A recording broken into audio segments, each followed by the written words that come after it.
Yeah. So what we were talking about is cross voting. Cross voting to applicable hoy indirect democracy. Kyo?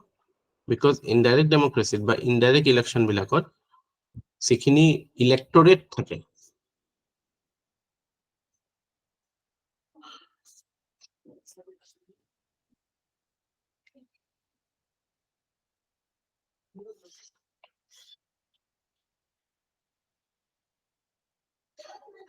যিখিনি ইলেক্টৰেট থাকে ইলেক্টৰেট শব্দটোৰ অৰ্থ বুজি পায় নাই ইলেক্টৰেট মানে দ্য ভোটাৰ্স আমাৰ নৰ্মেল লোকসভা বা এছেম্বলি ইলেকশ্যনত কি হয় এছেম্বলি ইলেকশ্যনত the voters are free to vote for anyone. But in case of say Rajya Sabha election or say president's election or say vice president's election, tate electorate to kun hoy electorate amar normal voters no hoy tate electorate to hoy your mane Rajya Sabha khetrot your MLAs president or khetrot MLA MPs aru VP khetrot okol MPs so এই মানুহখিনিৰ তো এটা নিশ্চিত party identity আছে so সেই party identity হেৰি কৰি মানে নেওচি এই পাৰ্টি আইডেন্টিটি ইগনোৰ কৰি যেতিয়া বেলেগ এজন পাৰ্টি মেম্বাৰক ভোট দিয়ে তেতিয়া হেতুক কয় ক্ৰছ ভোটিং হোৱা বুলি কয় আৰু মানে থুলমুলকে কৈ দিও প্ৰপৰ্শনেল আমাৰ যেটো প্ৰপৰ্শনেল ৰিপ্ৰেজেন্টেশন বাই সিঙ্গল ট্ৰান্সফাৰেবল ভোট এটো কেনেকে হয় জানে না এটা সাপোজ চাৰিজন ক্যান্ডিডেট এটা পোষ্টৰ কাৰণে উঠিছে A B C D তো আপুনি যিকিজন ইয়াতে ভোটাৰ আছে তেওঁলোকে এটা নিদিয়ে তেওঁলোকে চয়েস দিয়ে যে তেওঁলোকৰ সাপোজ ভোটাৰজন X তেওঁ ক'ব যে ওকে মোৰ ফাৰ্স্ট প্ৰিফাৰেন্স হৈছে A সেকেন্ড প্ৰিফাৰেন্স হৈছে B থাৰ্ড প্ৰিফাৰেন্স হৈছে C ফৰ্থ প্ৰিফাৰেন্স হৈছে D তাৰপিছত সে ভোটাৰ Y তেওঁ ক'লে যে মোৰ first preference B second preference A third preference B তাৰপিছত C তাৰপিছত তেনেকে ধৰক Z ৰ কাৰণে তেনেকে ধৰক ক'লে বলে তেওঁ A first preference second preference suppose C নাই second preference B third preference D এটো C সো এটো পা কি কৰে ইহতে দেখিলে যে ওকে আটাইতকে লোয়েষ্ট মানে লোয়েষ্ট প্ৰিফাৰেন্স কোনে পাইছে C এ পাইছে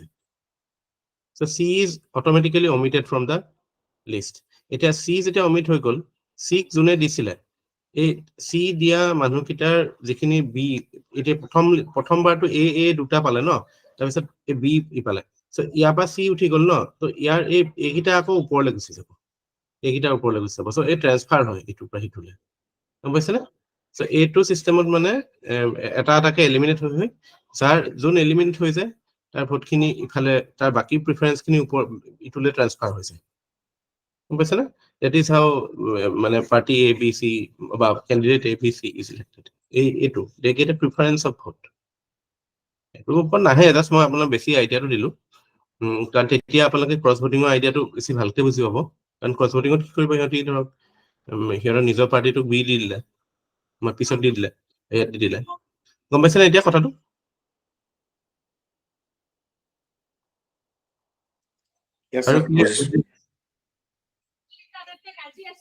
আমাৰ যেটো ফাৰ্স্ট ক্লাছ দা পোল সিস্টেম FPTP আৰু এটো হৈছে PR proportional representation proportional representationৰ বহুত কিটা ভেৰিয়েন্ট আছে কিছুমান আকৌ লিষ্ট সিস্টেম বুলিও আছে তাতে গুটে লিষ্টখন দিব লাগে এটা গুটে কান্ট্ৰিটো এটা কনস্টিটুৱেন্সি হয় মই এখন লিষ্ট দিলো আমকে এখন লিষ্ট দিলে সেই হিচাপত হেনেকুৱা টাইপ হয় সো কমপ্লিকেটেড হয় হেতু কাৰণে আমাৰ ইয়াত লোৱা নাই সাধাৰণ ভোটাৰে ক'ত বুজি পাব কিন্তু ইজৰাইলতো proportional representation আছে moving ahead quickly to the questions of the day the de jure head of the state to jane de jure de facto just মানে to make you familiar যদি কোনোবা নহয় none দিলে যে কিয় de jure is non governor হয় de facto is CM De jure is PM. Oh, sorry, governor. A de facto is like your real executive. Are you to nominal? Sir, president নহয় জানো sir? De jure? Stateৰ কাৰণে, state governmentৰ কাৰণে কৈছো ন, head of a state government বুলি কৈছো। Of a state government. Oh, okay, okay. State governmentৰ কাৰণে governor হ'ব। Governor. মই এইটো কিয় সুধিছো কওকচোন? মই কালি কৈ আছিলো না এটা কথা যে আমাৰ parliamentary democracy at both central লেভেলো থাকে, ষ্টেট লেভেলো থাকে। চ' মই তেতিয়া এটা কথা কৈছিলো যে সেইটো কাৰণে ষ্টেটৰ যিজন গভৰ্ণৰ হয়, he is not under central government, nor is he under the president. He is an independent constitutional office. আৰু তেওঁৰ ইণ্ডিপেণ্ডেন্সটো এইটো কাৰণে আছে because we are a parliamentary democracy. Presidential হোৱাহেঁতেন নহ'লে হয়। এতিয়া আমেৰিকাত কি আছে? আমেৰিকাত ষ্টেট এখনৰ গভৰ্ণৰজনৰ পজিশ্যনটো চেন্ট্ৰেল মানে প্ৰেচিডেণ্টতকে একদম চিধা চিধি তলত, ডাইৰেকশ্যন দিব পাৰে। হা, একচুৱেলি তাত বস্তুটো যিহেতু তাত বেছি ফেডাৰেল হয়, বস্তুটো ইলেক্টেড হয় গভৰ্ণৰ্ছ বিলাক, চ' সেইটোতো তেওঁ এটা ইণ্ডিপেণ্ডেন্স বিকজ অফ ফেডাৰেলিজম পাই যায়। কিন্তু কথাটো হৈছে কি তাতে মানে আমাৰ ইয়াতে বস্তুটো মানে নেচাৰেলি CM-ৰ পোষ্ট এটা ক্ৰিয়েট কৰিব লাগে। তাতে CM-ৰ পোষ্ট ক্ৰিয়েট কৰিব নালাগে, গভৰ্ণৰে চব হয় মানে তাতে ষ্টেটৰ ক্ষেত্ৰত।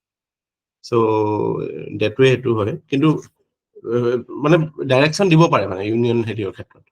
ইয়াতো দিব পাৰে, but still it is a independent, direct প্ৰেচিডেণ্টৰ তলৰ অফিচ নহয় মানে গভৰ্ণৰটো আমাৰ ইয়াত, বিকজ আমি পাৰ্লিমেণ্টাৰী ডেমক্ৰেচি। Jure, অৰ্থটো কি sir? Jure? বাই এইটো ডি ফেক্টো মানে ৰিয়েল, হা, ডি জুৰে মানে বাই ল। হা, এইটো জুৰে শব্দটো লৰ পৰা আহিছিলে, জাষ্টিচ বা হেৰি, Okay, sir. By according to law governor, in reality it is the same. De jure de facto ভালেই হ'ল, তেতিয়া কুৱেশ্যনটো দিলো। Yes. এইটো দৰকাৰী কনচেপ্টে হয়। Okay, next question. Administrator of a lieutenant or a lieutenant governor of a union territory is appointed by the prime minister. Of course, it is ভুল। Appointed by কোন হয়? President, correct. Second, same person cannot act as governor of a state and administrator. It is ভুল হয়। He can actually act as a governor as well as a LG of a UT. So both the statements are wrong. So আমি union territory directly পঢ়া নাই, বাট তাৰে important কিছুমান element মই ইয়াতে কুৱেশ্যনৰ through দি cover কৰিবলৈ চেষ্টা কৰিছো। ইউনিয়ন টেৰিটৰিজ বিলাক চেন্ট্ৰেলি কণ্ট্ৰল টেৰিটৰি হয়, আৰু মানে তাতে যদিও মানে এছেম্বলি থাকে, পণ্ডিচেৰীৰ আছে, দিল্লীৰ আছে, but still the control of central government is more. Okay, the LG বুলি কয় তাৰ lieutenant governor. He doesn't need to act on aid and advice. That governor to কোৱা আছে under article 163 and 164 যে 163 কোৱা আছে যে you have to act according to the aid and advice of the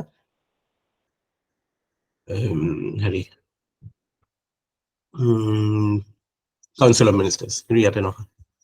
ঠিক আছে, তাৰপিছত reference to national capital territory of Delhi is found in 249A ক'ত পালে? 249A নহয়, 239A হয়। তাৰ বেংকত মানে 239AA আছিলে, মই মানে চিঞৰ বাখৰ হুলস্থুল চলি আছিলে, মই অলপ ওলাই গৈ পেলাই ভুলতে 249AA মাৰি দিলো। ভুল হ'ল স্যাৰ। 239AA হয়। 239AA হয়, মনত পৰিছে। 239AA হয়। এইটো কোনটো এমেণ্ডমেণ্ট আছিলে? এইটো দিল্লী ক্ৰিয়েট হৈছিলে কোনটো? 1991 মানত হৈছিল নেকি? 61st আছিলে, 61st আছিলে, হয়। 61st। ডিফেকশনটো কোনটো আছিলে? 10th schedule 52nd 52 নহয় স্যার, দিল্লী তো 69 নেকি? দিল্লী 69 ন? আচ্ছা আচ্ছা 69 ন, ঠিকে আছে ঠিক আছে। দিল্লী 69, এটা 52, ঠিক আছে। এটা 61 নহয় ন, ঠিকে আছে। Good. Legislative Council of a state is created or abolished by Parliament by law. Parliament passes a resolution and SLA annexes a law.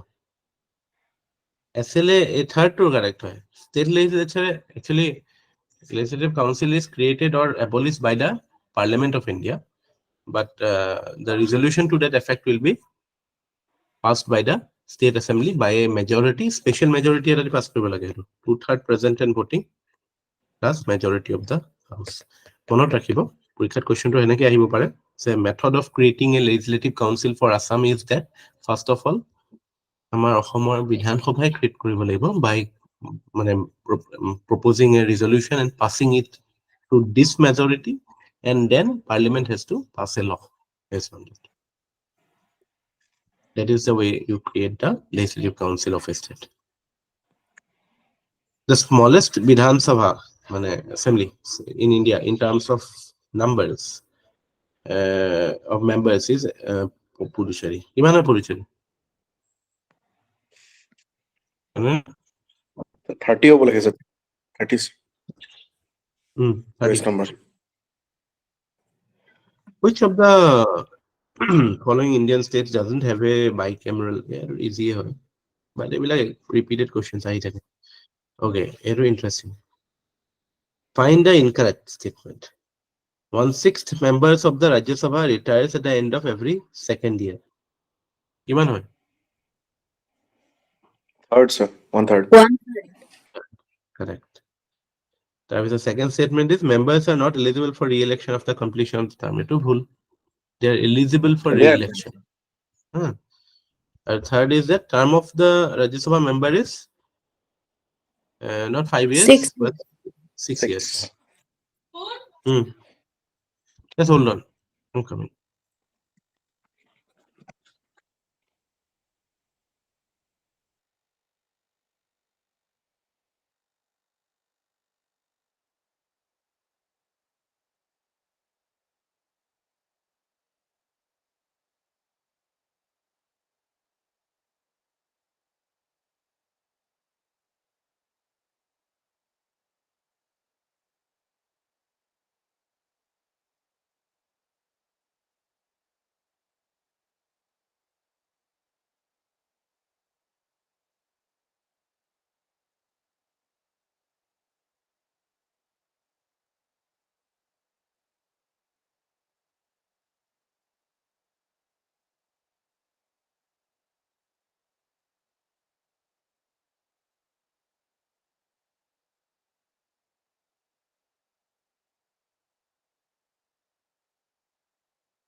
Yeah.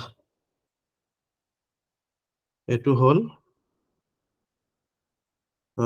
So third is like 6 years. Okay. You like to bhul nohoy getio. Etu to ebar UPSC next question to ebar prelims or ahisile etu question. Ki dise apnaloke answer? C, C, C, C. Sobe C dise. Bohia. So second statement to ki bhul naki? Sir, 29th August 1947 ওতে create হৈছিলে। Wow. কেনেকে মনত আছে ইমান? Sir, 29 August মোৰ birthday হয়। বঢ়িয়া বঢ়িয়া। কিন্তু ইমান মানে কথাটো এইটো যে এইটো লজিকেলো হয়, কাৰণ 26 নৱেম্বৰ 1949 কনষ্টিটিউচন ৰেডিয়ে হৈ গ'ল, তেতিয়া আৰু ড্ৰাফটিং কমিটি ক্ৰিয়েট কৰিব নেকি আৰু, হয় নাই? হয় স্যাৰ এইটো লজিকতো হৈ যায়, সলভ হৈ যায়। একচুৱেলি এইটো কাৰণে ইউপিএসসি কুৱেশ্যন বিলাক ইয়াৰ বস্তুটো এইটো নহয় যে আপুনি মনত ৰাখক, আপোনাৰ লজিকেল চেন্সটো লগাব পাৰিছে নাই, এইটোতো বুলিও এজিউম কৰিব পাৰিলে হয় যে আপুনি এক্সেক্টলি, বহুতেতো ভুল কৰিব, মই গেৰাণ্টি দিব পাৰো এইটো পৰীক্ষাত। কাৰণ চবে ভাবি থাকিব আৰে এক্সেক্ট ডেটটোতো মই নাজানো, কিজানি ড্ৰাফটিং কমিটি ধৰিছিলে। তাকে সেইটোৱে লজিকে লগাব লাগিব এইবিলাকত, যে 23 নম্বৰত কি হৈছিলে, constitution was ready, so' that means drafting committee head already done their work. So' আগষ্টত বাৰ্থডে ন আপোনাৰ, গম পালো আমি। ঠিকে আছে।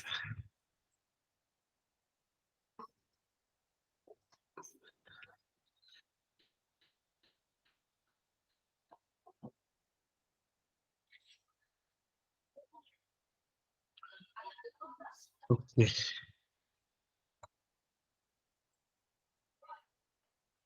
নেক্সট আমি আছি এতিয়া পঞ্চায়ত আৰু মিউনিচিপালিটি আৰু 5th schedule 6th schedule কৰিম, তাৰপিছত আমি হিষ্ট্ৰী আৰম্ভ কৰিম।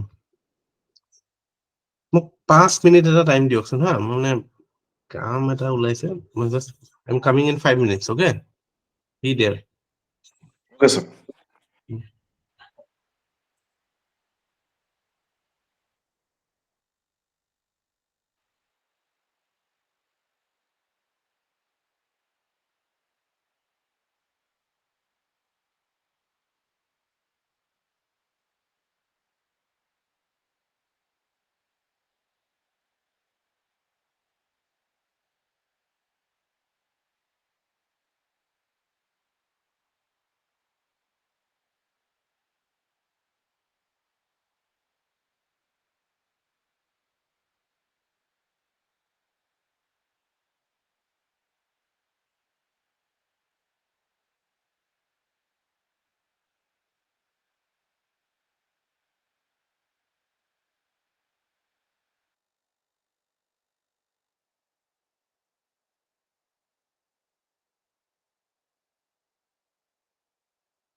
Okay.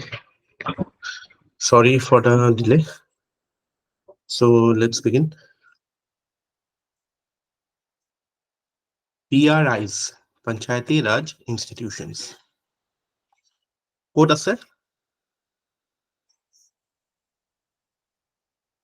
What is the Panchayati Raj Institution or what happened Constitution? Sir, DPSP আছে নহয়? DPSP আছে sir. APSC is Article 48, based on Mahatma Gandhi ideals.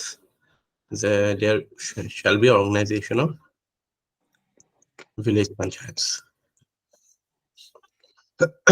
Mahatma Gandhi এটা concept আছিলে concentric circle of power. কেতিয়াবা এই টাৰ্মটো পাই যাব পাৰে যে এইটো কাৰ লগত এছ'চিয়েটেড হয়, মহাত্মা গান্ধীৰ লগত এছ'চিয়েটেড হয়। তেওঁৰ কথাটো এইটো আছিলে যে পাৱাৰটো কেতিয়াও মানে ওপৰৰ পৰা ট্ৰিকল ডাউন হ'ব নালাগে, এটা ডাঙৰ চ'ৰ্চৰ পৰা এনেকে তললৈ আহিব নালাগে। তেওঁৰ কথাটো এইটো যে আটাইতকৈ ষ্ট্ৰংগেষ্ট বা পাৱাৰফুল মানে ইউনিটটো হ'ব লাগে individual, and individual should give power to its immediate মানে unit of governance, and that unit should give power to the other unit. তেনেকে হ'ব লাগে, মানে বস্তুটো বটম আপ হ'ব লাগে। আৰু মহাত্মা গান্ধীয়ে এইটো কম্পেয়াৰ কৰিছিলে টু ৱেভছ অফ অ'চিয়ানছ, যে মানে সাগৰৰ যেনেকে ঢৌৱে ইটো ঢৌৱে সিটো ঢৌক ছাপ্লিমেণ্ট কৰে, সেইটো একচুৱেলি এই বস্তুটোৱে আমি যেতিয়া প্ৰিন্সিপল অফ ছাবচিডিয়াৰিটিটো পঢ়ো ন, প্ৰিন্সিপল অফ ছাবচিডিয়াৰিটিটোৱেনো কি কৈছে যে যিমান পাৰি কামটো আমি এটা lowest unit of governance carry কৰিব লাগে, আৰু য'ত পচিবল নহয় তেতিয়া ডেলিগেট কৰিব লাগে to higher units of governance.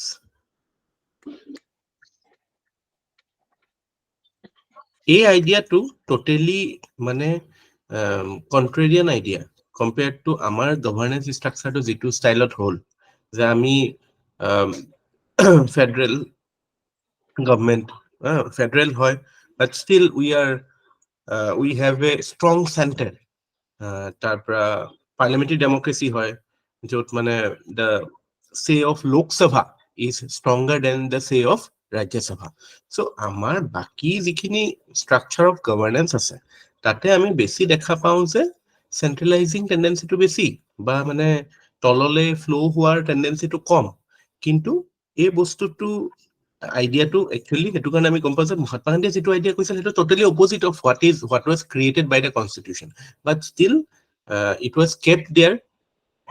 U have to appreciate the magnanimity or মানে the high thinking of the people who created the constitution, that they could accommodate an idea which they did not agree. In fact, Ambedkar and Nehru was opposed to the idea of Panchayati Raj. Nehru etu koisile ki Ambedkar koisile no, villages are dens of ignorance. Because তেওঁ practical বহুত বস্তু face কৰিছিলে ন, গাঁও বিলাকৰ যিটো মানে হেৰিবিলাক blocked বিলাক বায়াসেছ বিলাক ফেচ কৰিছিলে। ইনফেক্ট কালি যে আমি 15 গৰাকী ফ্ৰীডম কি কনষ্টিটিউয়েণ্ট এছেম্বলিৰ হেৰিৰ কথা পঢ়িছিলো যে, মানে উল্লেখ কৰিছিলো যে, মনত আছে ন, 15 লেডিজ অফ ইণ্ডিয়ান কনষ্টিটিউয়েণ্ট এছেম্বলি, তাতে এগৰাকী আছিলে কেৰেলাৰ। আপোনালোকে যদি মন কৰিছিলে তেখেতৰ নামটো আছিলে দাক্ষায়ানী, কি আছিলে ৰ'ব, দাক্ষায়ানী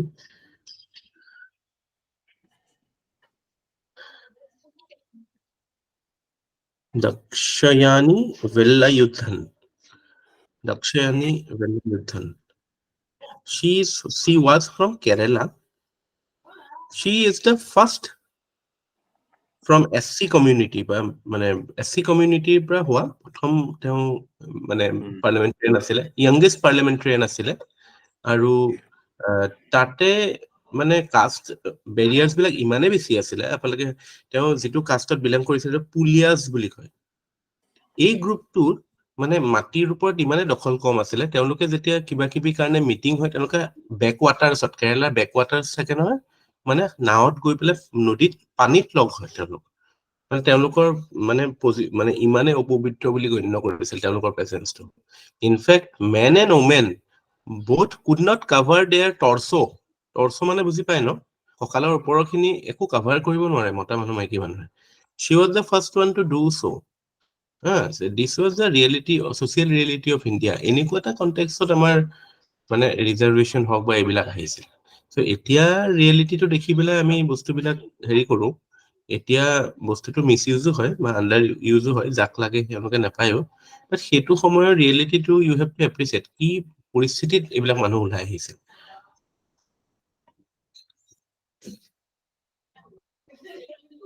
চ' যদিও মানে মানে এই বস্তুটো মানে আম্বেদকাৰহঁতে দেখিছিলে ন, এক্সিষ্টিং যিখিনি আমাৰ মানে নৰ্মছ বা এক্সিষ্টিং যিখিনি ষ্টেণ্ডাৰ্ড সেইখিনিয়ে প্ৰিভেইল হৈ থাকিব, ছ'চিয়েল চেঞ্জটো নাহিব। ছ'চিয়েল চেঞ্জ আনিবলৈ হ'লে it has to be from top down. So' এইটো ভুল কথা নহয় totally.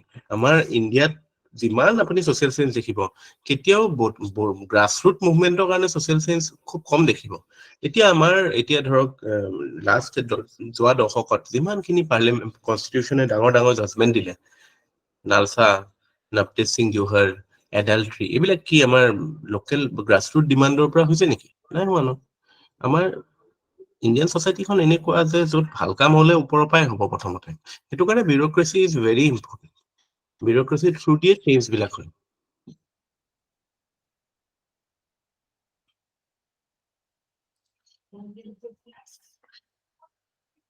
So local government is in part, panchayat is in part 9 of the constitution. Articles 243 to 243O leke panchayat hai. Panchayat the subject in list 2, that is called local government, which is entry 5. Entries বুলি কয় ন, state list of থকা যিবিলাক list of items, ধৰক entry 1, entry 2 এনে। So entry 5 is local government.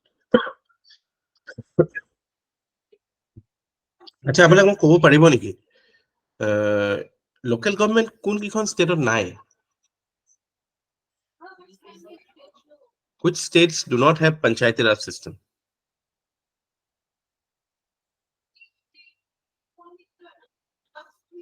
এটা gas কৰিব খুজিছো, Meghalaya maybe.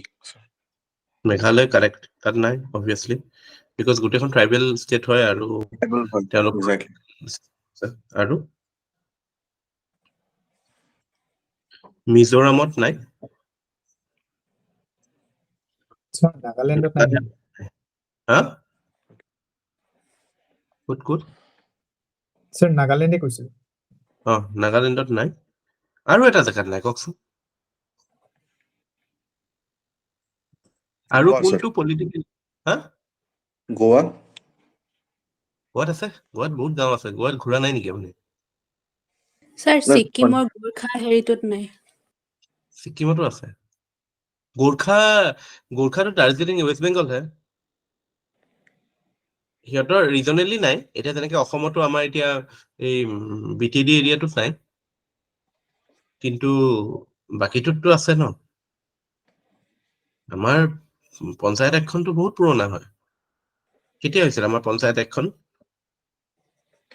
Panchayat act আমাৰ কেতিয়া এনেক্ট হৈছিল প্ৰথমবাৰৰ বাবে অসমত? আছাম পঞ্চায়ত এক্ট যিখন আছিলে 1959তে হৈছিলে প্ৰথম।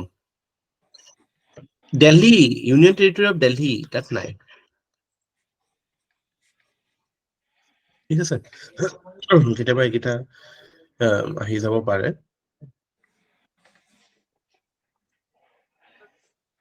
Panchayat বুলি ক'লে it is a institution of self-governance at village level. Self-governance at village level আইডিয়াটো ৰিয়েলাইজ কৰক।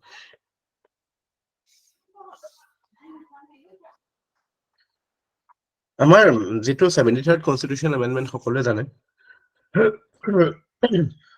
which কি কৰিলে 73rd কনষ্টিটিউশ্যনেল এমেণ্ডমেণ্টটোৱে it gave constitutional status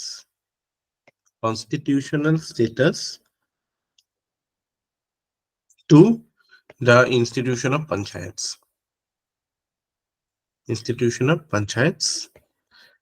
and made it justiciable. Made it justiciable. But all সবখিনি বস্তু জাস্টিসেবল নহয়। কি জাস্টিসেবল হয় যে এতিয়া কোনো ষ্টেটে পঞ্চায়ত কনষ্টিটিউট নকৰাকে থাকিব নোৱাৰে এই এক্সেপশ্যন কেইটাৰ বাহিৰে all has to constitute, all states have to constitute panchayats and they have to conduct timely elections. Those are mandatory under the 73rd constitutional amendment. So তাৰ মানে কি 73rd constitutional amendment act constitutional স্বীকৃতি টোহে দিছে তাৰ মানে আগৰ পৰাই আছে পঞ্চায়ত so পঞ্চায়তৰ বেচিছ টো 73rd amendment নহয় পঞ্চায়তৰ status টোহে 73rd amendment. So India, how is panchayats created? It is by acts of state legislature. State legislature act pass korihe panchayat hai amar ইয়াত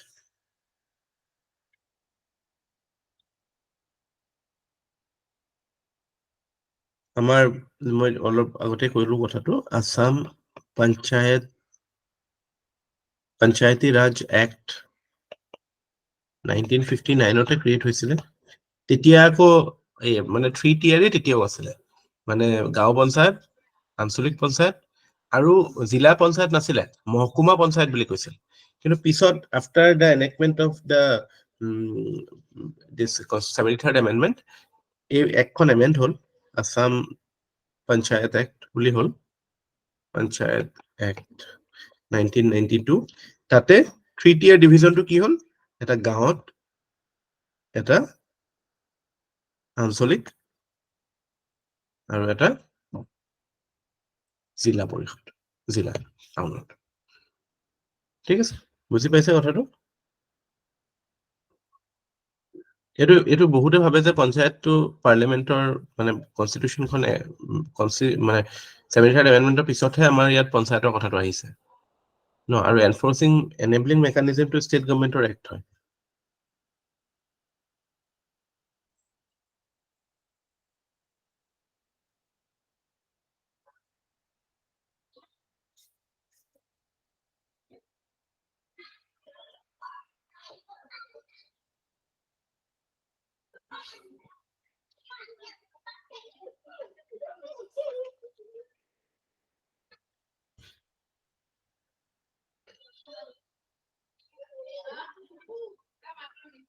Okay, so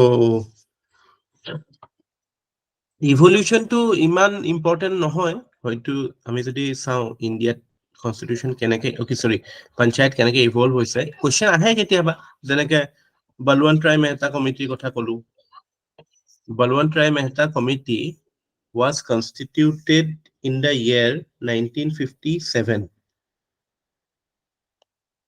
কিহৰ কাৰণে কনস্টিটিউট কৰিছিলে to look into the সেই সময়ত চলি থকা যেটো CDP community development programme আৰু ন্যাশনাল এক্সটেনশন সাৰ্ভিস এই দুটা মানে এনালাইজ কৰিবলৈ বা এসেস কৰিবলৈ কৰিছিল এইখিনিত আপোনালোকে এটো জানি থওক যে যেটো CDP আৰু NES এটো basically again purpose to rural ডেভেলপমেন্টে হয় কিন্তু মানে স্ট্রাকচারটো এটো টপ ডাউন আছিল মানে তাতে কোনো লোকাল পার্টিসিপেশন নাথাকে it is bureaucracy led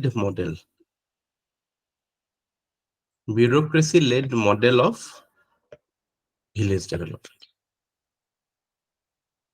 a model to it was not working so Balwant Rai Mehta suggested that we should constitute a 3-tier panchayat raj system and accordingly the first panchayat was created in which state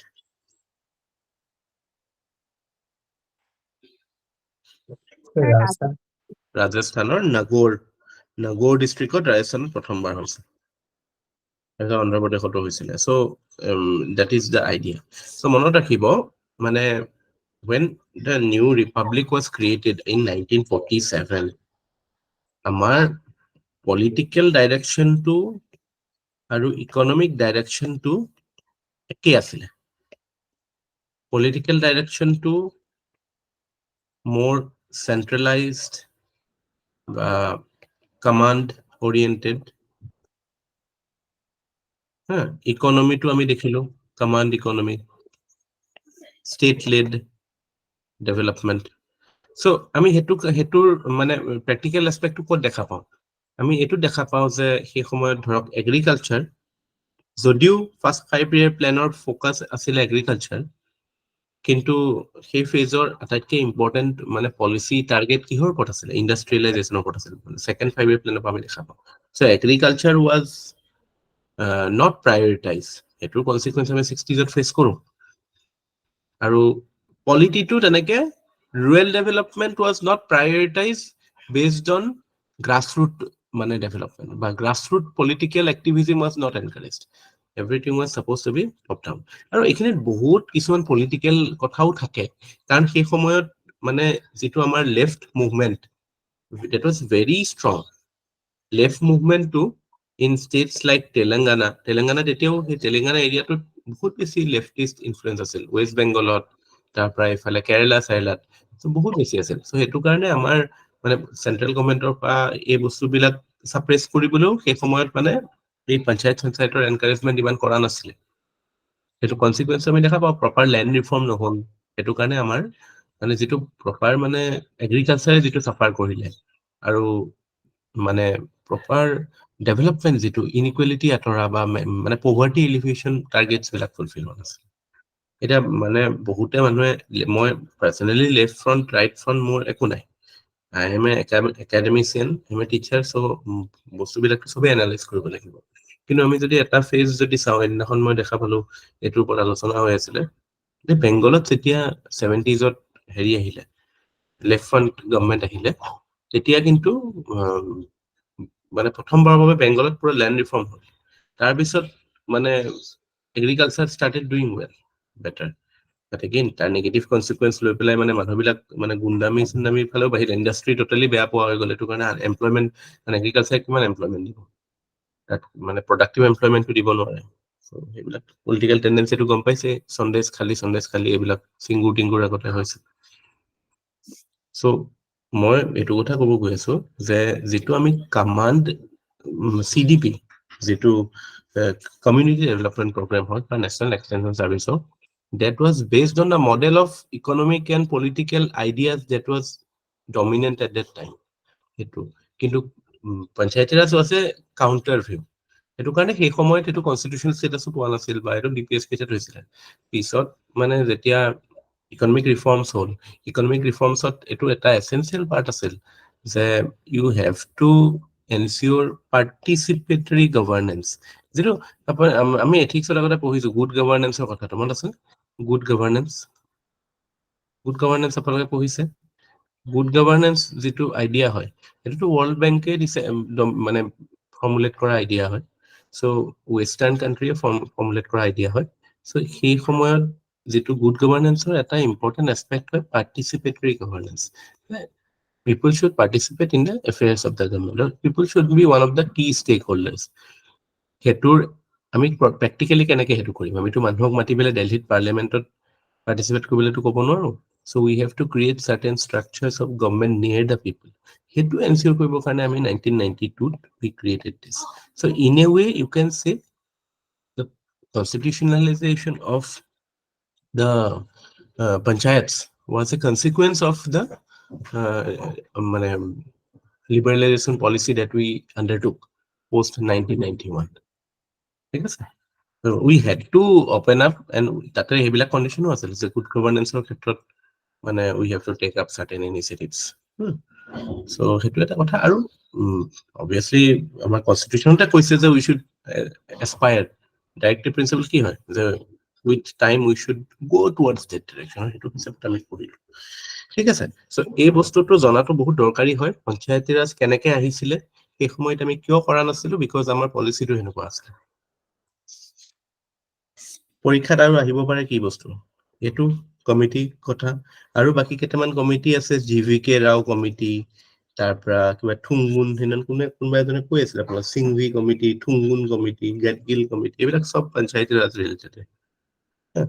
so ultimately গৈ থৈ কনচিকুৱেঞ্চটো এইটোৱে হ'ল, সবেই সেই একেখিনি কথাই repeat কৰি আছিল যে we should make it formal, make it constitutional. মানে directive principles ote thobo na lage, let us bring it into the constitution.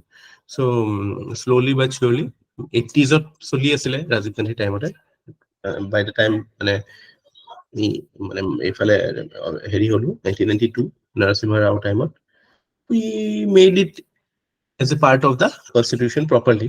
মানে DPSP is also part of the constitution but non-justiciable. So it আমি এটো justiciable কৰি দিলো. So 73rd Constitutional Amendment Act, what did it bring? It brought in some changes আনিছিল constitutionত. কি কি এটাটো আমি কলোৱে already, part 9 তাতে কি আছে 243 পৰা 243 হ'ল। আৰু কি আনিলো আমি schedule 11, schedule 11 at কি আছে? These are certain items where it is wise for the panchayats to make to make laws on such or to enforce those. Those can be the areas where panchayat can work. So tate 11th schedule kisman mane heri ase, so kisman ase jot panchayate কাম কৰিব পাৰে, ঠিক আছে।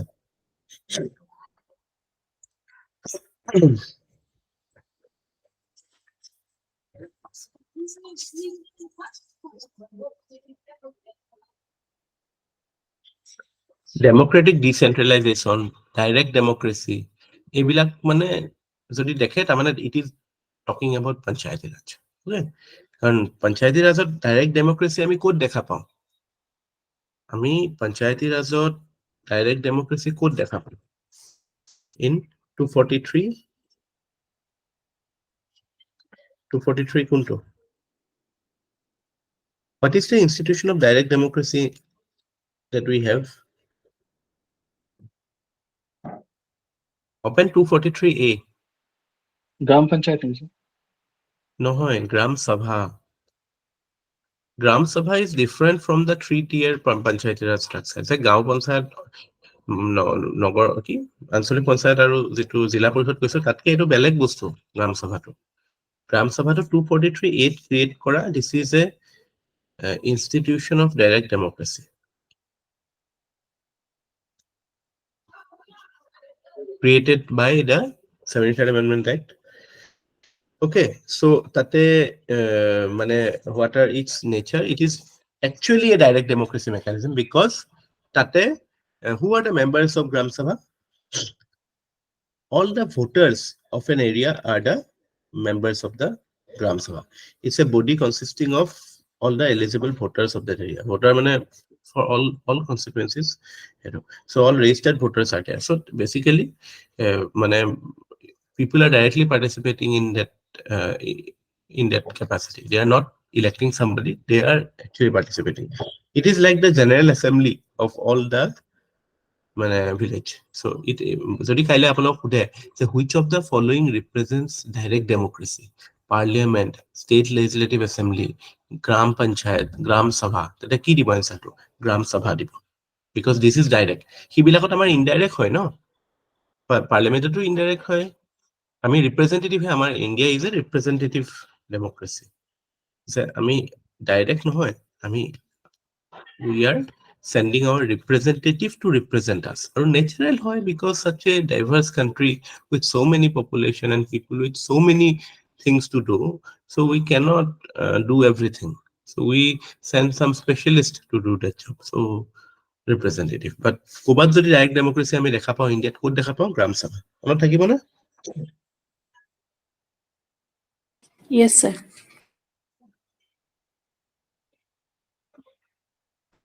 Next, jitu important aru Gram Sabhar bahut important functions ase. Mane generally ami jetia panchayator kaam ki boli jetia sao no, functions, basically functions kenuka thake jane? Functions tinta bhagot ami koha paru. Eta to main function hoise planning. They prepare a plan for the development, social economic development of that area. Second kotha to hoise je implementation of schemes. with মানে connections with the subjects in 11th schedule. So সেইবিলাক বস্তু implement কৰে through panchayat. এতিয়া এইটোত আজিকালি এইটো কাৰণে question উঠে যে গাঁওবিলাকতো প্ৰগ্ৰাম ইমপ্লিমেন্টেশ্যনৰ কাৰণে গভৰ্ণমেণ্টে পঞ্চায়ত ইউজ নকৰে, গভৰ্ণমেণ্টে NGOs ইউজ কৰে। চ' এইটো কাৰণে কেতিয়াবা গভৰ্ণেন্সত কোৱেশ্চন পাই যাব পাৰে যে NGO আপোনালোকৰ GS2 এটা চিলেবাছৰ পাৰ্টো হয় NGO। চ' এইটোত there is a conflict between NGOs and Gao Panchayat, because NGOs are not accountable to the people, even though they might have good intentions, but they are not answerable to the people. So আমি যদি basic idea গভৰ্ণেন্সত যাওঁ তেতিয়াহ'লে সেইটোতো মানুহৰ হাতত থাকিব লাগে ন democracy. চ' NGOৰ through the কৰিব নালাগে, বাট আমাৰ এতিয়া সেনেকে বহুত কেইটা কাম গাঁওবিলাকত থ্ৰু NGOs হয়, গভৰ্ণমেণ্টৰ কাম। And thirdly, taxation. It is structure is very weak because scope of taxation is less. Agriculture আমি tax নকৰো, যদিও কৰিব পাৰে state government বা through panchayat কৰিব পাৰে, but that is not done obviously for political reason, কাৰণ কাইলে যদি it impacts people on the ground, that they are fearful of losing their seats, no? কিছুমান কাম আমাৰ ইণ্ডিয়াত কৰিবলৈ বহুত ভয় কৰে। তাৰ ভিতৰত এটা হৈছে ধৰক আপোনাৰ পপুলেশ্যন কণ্ট্ৰলৰ কথা ক'বলৈ, তাৰপিছত যদি কয় যে ড্ৰাউট বিৰাট ভয় কৰে, ফেমাইন বিৰাট ভয় কৰে। সেইটো কাৰণে আপোনালোকে এনেকুৱা দেখা পাব ক'ৰবাত যদি খাবলৈ নাপায় মৰিছে মানুহ, নিউজত এনেকে ওলাই যে এইটো পয়জন খাই বা বিষাক্ত কিবা খাই পেলাই মৰিছে। কাৰণ ডেমক্ৰেচিৰ কাৰণে সেইটো এটা বহুত এটা গভৰ্ণমেণ্ট পৰি যাব পাৰে সেইবিলাক কাৰণে, যিমানে পপুলাৰ গভৰ্ণমেণ্ট নহওক কিয়। কাইলৈ যদি কিবা এটা ক'ৰবাত এনেকুৱা হৈ যায় ইনচিডেণ্ট, পিপুল উইল বি, সেইটো কাৰণে how the COVID scenario was manage by this government was appreciable. ইমানখিনি ডেথ হোৱাৰ পিছতো তেওঁলোকৰ PR worked really hard to ensure that it did not affect them. Social media, power of social media. It can make and shape opinion. Actually, আমাৰ একো নিজৰ opinion নাইতো. Everything is cultured, everything is planted. All our ideas are planted ideas.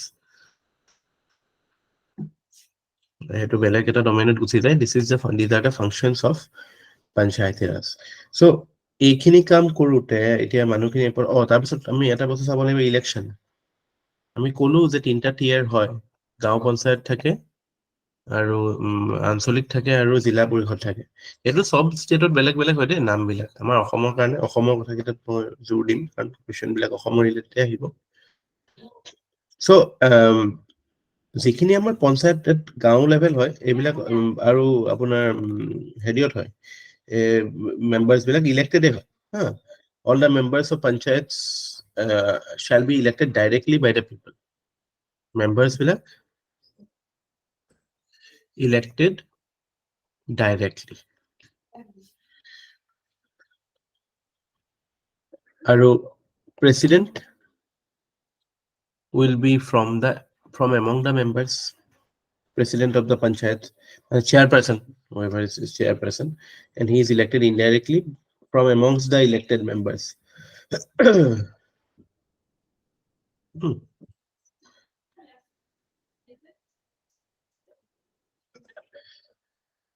আৰু reservation কি হেৰিয়ৰ ভোটিঙৰ এজটোতো কালিতো গম পাইছে, ভোটিং এজ ইজ 21। কোনোবাই কিবা সুধিব বিচাৰিছে?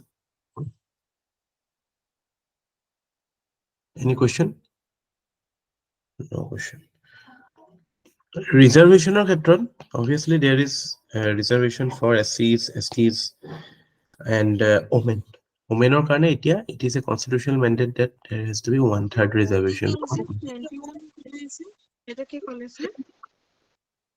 ভোটিং এজটো 21 আকৌ। ভোটিং মানুহে আমাৰ লোকসভাত কিমান হয়? 25 হয়। লোকসভা চৰি ভোটিং আহিছে নহয় স্যাৰ, হেৰি হয় এই মানুহকেইটাৰ ভোটিং নহয়, eligibility for being a Electoral. candidate, eligibility for being elected. Voting নহয়, ভোটিংটো কেনেকে 21 হয়? ইয়াতে 25, ইয়াত 30 ন, ইয়াত 21 হয়। এইটো আমি কালি আলোচনা কৰোঁ, MCQ পাইছো। ওমেনৰ ক্ষেত্ৰত 1/3 আছে, যদিও বহুত কেইখন ষ্টেটত 1/3তকৈ বেছি আছে। আমাৰ অসমতে ক্লজ টু 50% হয়।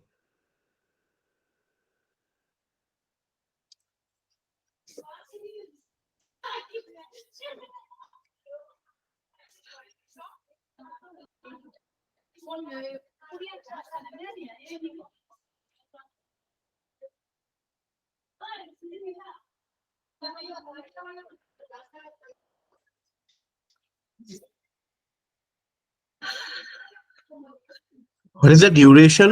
Duration of কেতিয়াবা এটা question আহে the duration to যদিও 5 বছৰ হয় 5-year term but within that 5-year term যদি কিবা কাৰণে dissolve হয় পঞ্চায়তটো তেতিয়াহলে next যেটো reconstitute হ'ব that will continue only for the remainder of the term.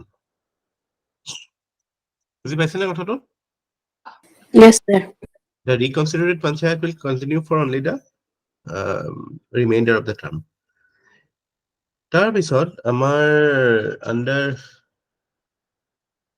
243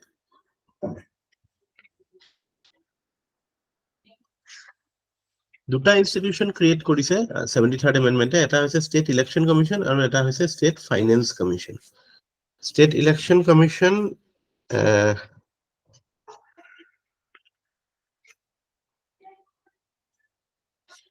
state election কমিশনটোৰ আৰ্টিকলটো কোনটো আছিলে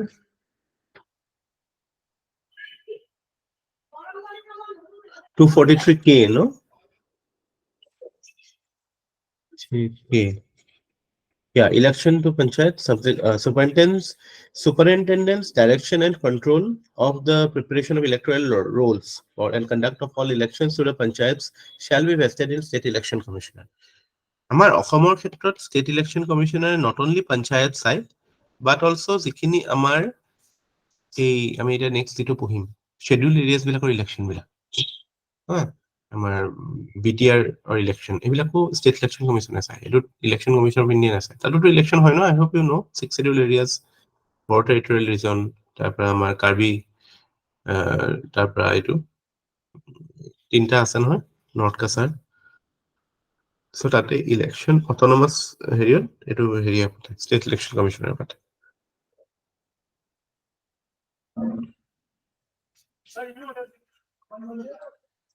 What is the service commission of the condition of the state election commission? আমাৰ যে ইন্টাৰভিউ পাতিছিলো যে মক ইন্টাৰভিউ পাতিছিলো যে তাতে যিজন মাজত বহি আছিল হৰেন বৰা স্যাৰ তেওঁ ষ্টেট ইলেকশ্যন কমিশনাৰ আছিল অসমৰ মনত পৰিছে না আপোনালোকে যে মক দিব গৈছিলে যে এই যিজন আছিলে হৰেন বৰা HC বৰা বুলি তেওঁ অসমৰ ষ্টেট ইলেকশ্যন কমিশনাৰ আছিল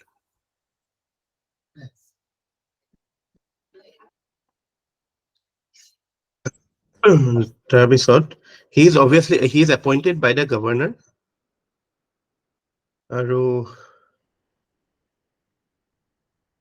he enjoys security of tenure removal same as the judge of a state high court state high court or judge or procedure to ki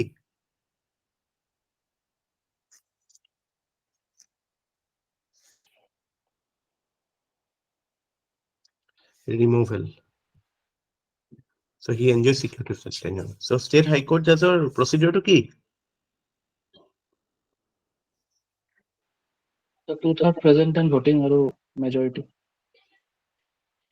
are same with supreme court judge hoye ekei state high court judge আৰু supreme court judge difference নহয় নহয় procedure to ekei হয় removal procedure there will be an inquiry committee judicial inquiry committee তাৰপিছত দুইটা হাউস of পাৰ্লিয়ামেন্টে pass কৰিব লাগিব so again election is a very important post ইফালে CEC ৰো থাকে security of tenure state election commissioner থাকে কিন্তু election commissioners of India বিলাকৰ বাকি কিটা election commissioner নাথাকে মানে আমাৰ panchayat is a very good initiative that we have taken under 1992 amendment but the problem is that সব যিখিনি substantial power are vested with the or no, the power to give delegation to the panchayats is vested on the state government দিব লাগিব তেতিয়াহে পাব panchayat otherwise they are helpless ফাইনেন্সৰ ক্ষেত্ৰতো হেতু problem actually 3F challenges বুলি কয় panchayator funds functions আৰু functionaries ফাংশনাৰিজ মানে তো বুজি পাইছে যে ইলেক্টেড মেম্বাৰ্স গাঁৱৰ পৰা আহে, চ' স্কিল লেভেল ইমান বেছি হাই নহয়, ইমান ৱেল এডুকেটেড নহয় in the nitty-gritties of governance. They are not aware, especially taxation বা এইবিলাক লৈ পেলাই যিবিলাক লাগিব complexities. Funds, obviously it is dependent on the state legislature. They have to authorize it, and although there is a finance commission similar in functioning to the union finance commission, আমাৰ union finance কমিশনৰ যেনেকে প্ৰেচিডেণ্টে 5 বছৰৰ কাৰণে set কৰে, ইয়াতো finance কমিশনটোকো 5 বছৰৰ কাৰণে গভৰ্ণৰে set কৰে, আৰু তেওঁলোকৰ ৰেকমেণ্ডেশ্যনটো সেনেকুৱা হয় যে যিটো ষ্টেট আৰু পঞ্চায়তৰ মাজত টেক্সেছ বিলাক কেনেকে ডিষ্ট্ৰিবিউট হ'ব সেইবিলাক কথা কয়, গ্ৰান্ট কথাও কয়, কিন্তু সিমান এফেক্টিভ নহয় because states are not willing to devolve power, they are not willing to do it. Fine. So funds or there is a crisis. One of the emerging challenges is the rise of parallel structures, like say কিছুমান special purpose vehicles হয়, NGOs হয়, এইবিলাকে মানে challenge কৰে আমাৰ third tier of মানে হেৰি পঞ্চায়তী ৰাজ বা আমাৰ লোকেল সেল্ফ গভৰ্নমেন্ট বিলাকক মানে চ্যালেঞ্জ কৰে, because it creates multiplicity of multiple way of doing it. এটা way থাকিলে কনফিউজন নাথাকে।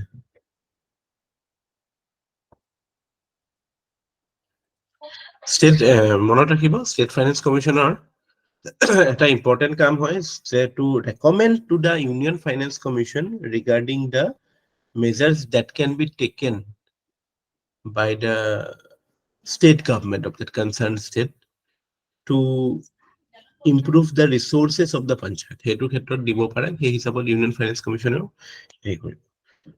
Mane theoretically to bhal kotha, but functionally it is not very active, but yeah.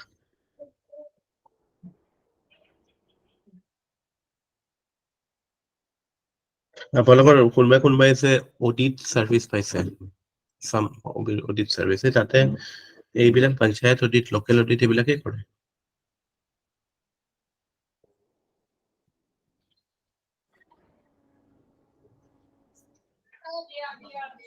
ঠিক আছে, তাৰপিছত আহিলে আপোনাৰ এইবিলাক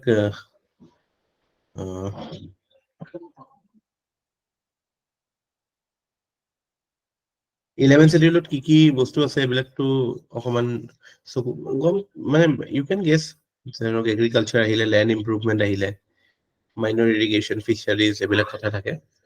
চ' কম্পালসৰি প্ৰভিজনত আপোনাৰ মানে which are mandatory, যে যিটো কৰিবই লাগে, যে অৰ্গেনাইজেশ্যন অফ গ্ৰাম সভা বা এষ্টাব্লিছমেণ্ট অফ পঞ্চায়ত, ইলেকশ্যন পাতা, এইবিলাক লাগে। আৰু গ্ৰাম সভা একচুৱেলি বহুত মানে it's a very powerful thing. আমি কালি মই কৈছিলো নেকি পক্সো উড়িষ্যা, তাতে মানে গ্ৰাম সভাই মানে they could cancel the licenses of mining licenses, cancel কৰাব পাৰিছে। So গ্ৰাম সভা is very powerful, but again 3 মাহৰ মূৰে মূৰে গ্ৰাম সভা মিট কৰি থাকিব লাগে। They cannot be মানে যেনেকে আমাৰ পাৰ্লিমেন্ট মিট হবলৈ হলে 2টা সেশনৰ মাজত maximum gap is 6 months, ইয়াতে গ্ৰাম সভা it is 3 months, এটো কিন্তু মনত ৰাখিব পাৰে।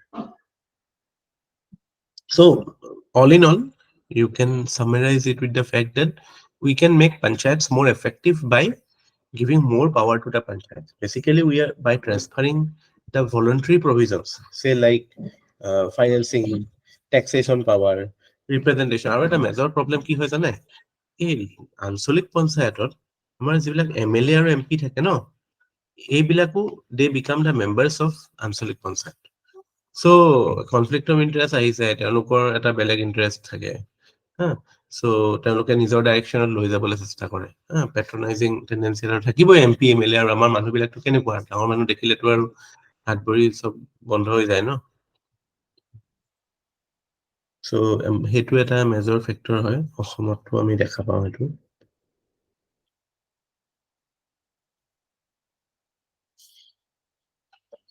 But planning to এটা ইম্পৰ্টেণ্ট হয়, প্লেনিং ডকুমেণ্ট প্ৰিপেয়াৰ কৰিব লাগে। জিলা পৰিষদ বিলাকে গোটেই এৰিয়াত থকা সব পঞ্চায়তৰ প্লেন বিলাক কনসলিডেট কৰে।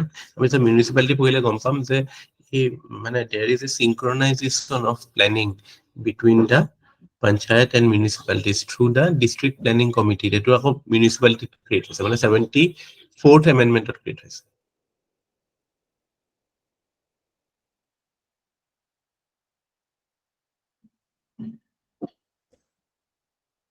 আমাৰ এখন এক্ট আছে 1996 ৰ পেছা বুলি বুজিছানে PESA 1996 panchayat extension to scheduled areas act মই অলপ আগতে কৈছো শেডিউল্ড এৰিয়াছ বিলাকত পঞ্চায়ত নাথাকে বাট যিবিলাক আমাৰ 5th শেডিউল এৰিয়া আছে মানে 5th শেডিউল এৰিয়াছ বিলাকৰ কাৰণে যে তাত সাথে এটা সাম ফৰ্ম অফ গ্ৰাম পঞ্চায়ত আহিব পাৰে হেতুৰ কাৰণে we have brought in this act so tate again gram sabha is very powerful it is even competent to safeguard and preserve the traditional practices customs as well as the resources jibilak village resources as forest minerals everything so hetu khetrot mane it becomes necessary in fact under PESA Act gram sabha they have to mandatorily grant approval for prospecting license prospecting মানে mineral prospect কৰে যে prospecting license বিলাক যেতিয়া grant কৰে তেতিয়া গ্ৰাম সভায়ও approval টো দিব লাগে ঠিক আছে so that is how they make their presence felt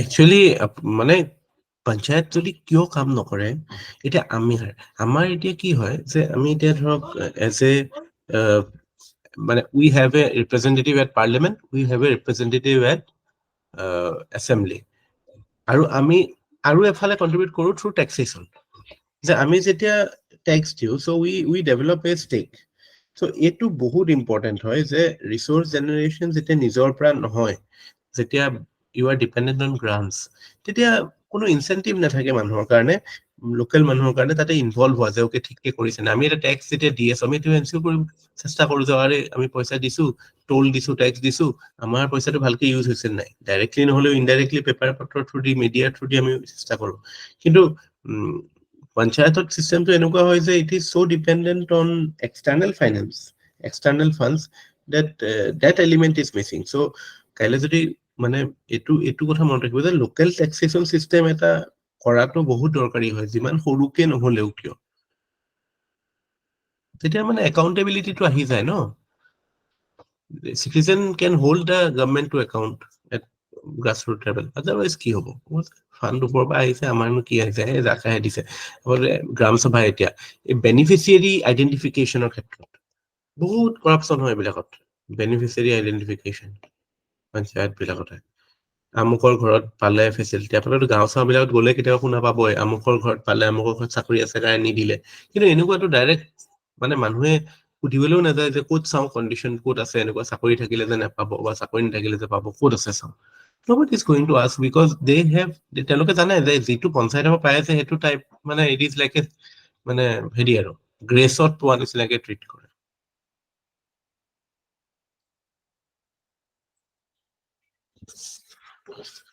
so এটাটো adequate devolution দিব লাগিব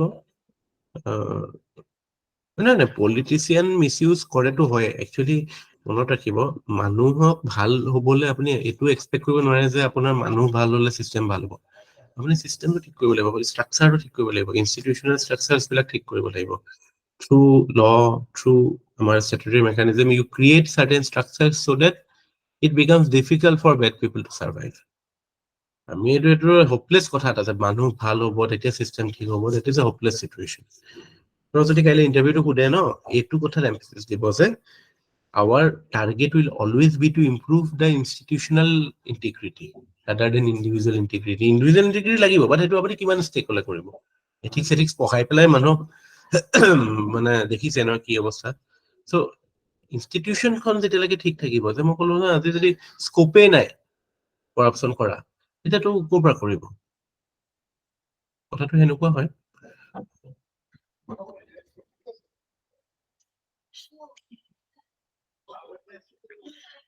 টেকনলজি প্ৰপাৰলি এন্ডাও কৰি আমাৰ ভাৰত নেট প্ৰজেক্ট জলদি চেছ কৰিব লাগে এইবিলাক we should ensure that internet connectivity is provided to the last mile.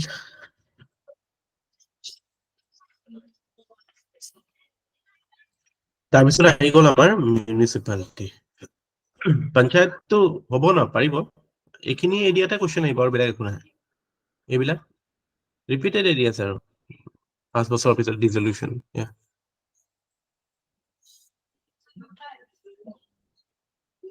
any query on panchayat, any doubts?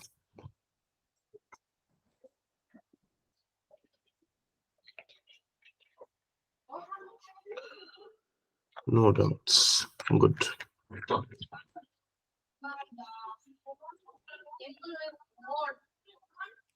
তাৰপিছত আহি গ'ল আমাৰ মিউনিচিপালিটিজ তো বহুতৰ কনফিউজন হয় কেলে লাগে বা মই বুজি নাপাওঁ কাৰোবাৰ কনফিউজন লাগে নেকি মিউনিচিপালিটিজ বিলাক This is urban local government. আমাৰ আগতে আছে মন্টেক সিং আলুৱালিয়া আছিলে মন্টেক সিং আলুৱালিয়া মনত আছে নে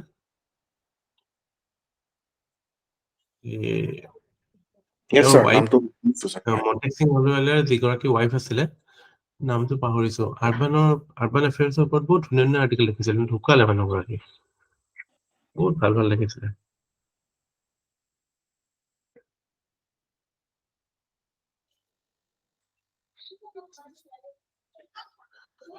So, like 73rd, we brought in 74th for urban areas. 74th under we brought in part 9A. So, our article 243 P pra O lege to ifale ase P pra 243 Z Z lege ase.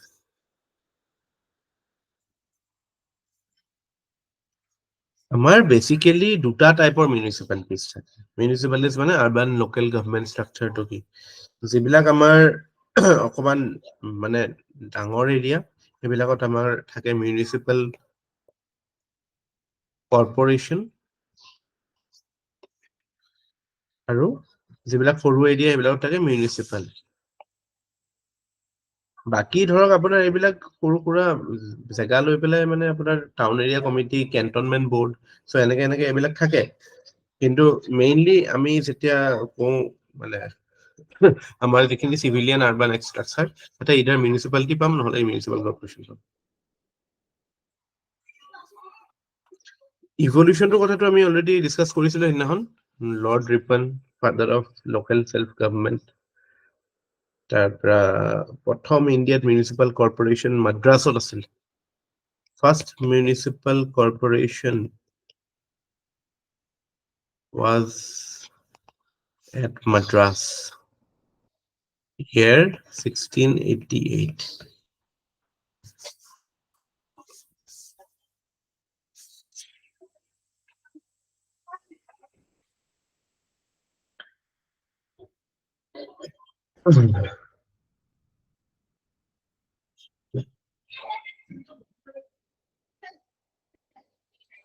আমাৰ যেটো মানে 74th amendment আছে তাতে মনত ৰাখিব 74th amendmentত দুটা এটা basic difference হৈছে 73rd আৰু 74th 73rd talks about 3 tier panchayat raj ইয়াতে 3 tier নহয় 3 types of panchayat urban governance institute এটো type one is not on মানে link to other they are separate আমাৰ যিবিলাক ইয়াতে according to the 74th amendment যে যিবিলাক ট্ৰানজিশনাল এৰিয়াত আছে মানে rural to urban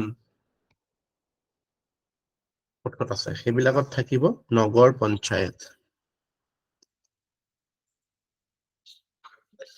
যিবিলাক আমাৰ স্মল আৰবান এৰিয়া আছে সেইবিলাক হ'ব আমাৰ মিউনিচিপাল কাউন্সিল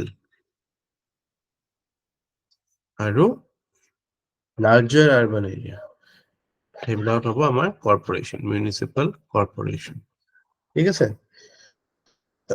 So এইটো কোনটো আৰবান এৰিয়া কোনটো হেৰি হয়টো গভৰ্ণৰে স্পেসিফাই কৰে যে based on population size, density, কিমান revenue potential আছে, কিমান non-agricultural activity, economic activity হয়, হা? So এইবিলাক চাই পেলাই মানে এটা জেগা এটা designate কৰে। এই ডিফাৰেন্সটো বুজি পাইছে ন? 3-tier পঞ্চায়তী ৰাজটো হয় কাৰণ তাতে মানে ইটোৰ মেম্বাৰ সিটোৰ লগত লিংক।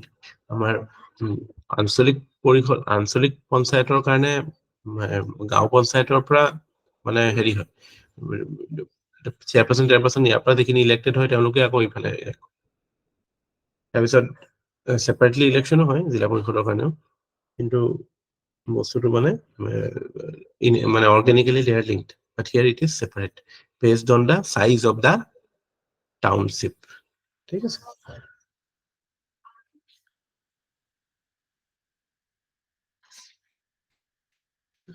তাৰপিছত 3 নম্বৰ কথা হ'ব যে obviously election is similar to panchayats, যে these are elected directly by the people. যিবিলাক constituency আছে they are known as wards, so ward committee এইবিলাক আপোনালোকে ফেমিলিয়াৰ হ'ব গুৱাহাটীত থকা মানুহ বা টাউনত থকা মানুহ আপোনালোক মেক্সিমাম। so তাতে মানে হেৰি হয় ইলেকশ্যন হয় সেই হিচাপত ৱাৰ্ডছ কমিটিৰ কাৰণে, আৰু তাৰপিছত কিছুমান হেৰিও থাকে দেই মানে স্পেচিয়েল মেম্বাৰ্ছ, এইবিলাক মেম্বাৰ্ছ অফ লোকসভা এইবিলাকো আহে তালে, সেইবিলাকো আকৌ ইয়াতো সিহঁতি সোমায়। এইটো এটা মেজৰ প্ৰব্লেম হয় আমাৰ মিউনিচিপালিটি এডমিনিষ্ট্ৰেশ্যনৰ দৰে পঞ্চায়তৰ, সিহঁতক কিয় সোমাব বুলি মই বুজি নাপাওঁ। ৰাজ্যসভা ষ্টেট কাউন্সিল বা হেৰিয়ৰ মানুহবিলাকো participate.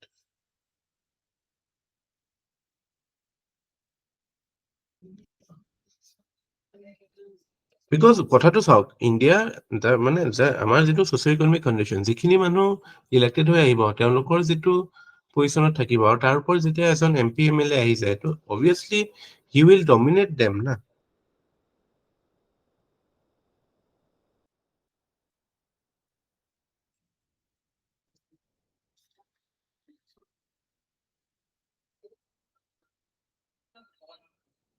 So members of Lok Sabha and State Assembly representing the constituencies that comprises the municipal area, they are also part of it. ঠিক আছে? Term is again 5 years. They continue, আৰু যদি dissolution হৈ যায় তেতিয়া similar. It continues for the remainder of the term. তাৰপিছত State Election Commissioner function হয় এইটো ইলেকশ্যন পাতাটো, আৰু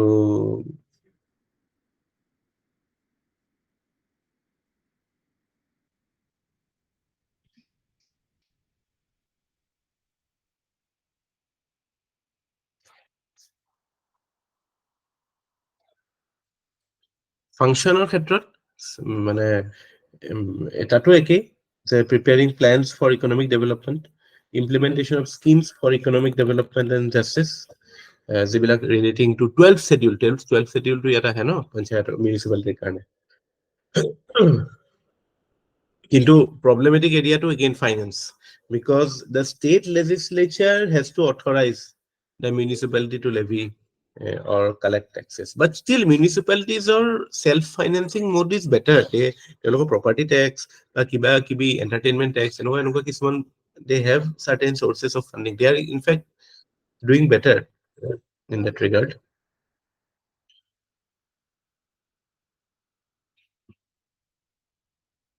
Not about both panchayat and municipality ক্ষেত্ৰত scheduled areas are exempted from having them, huh? Scheduled areas are outside it.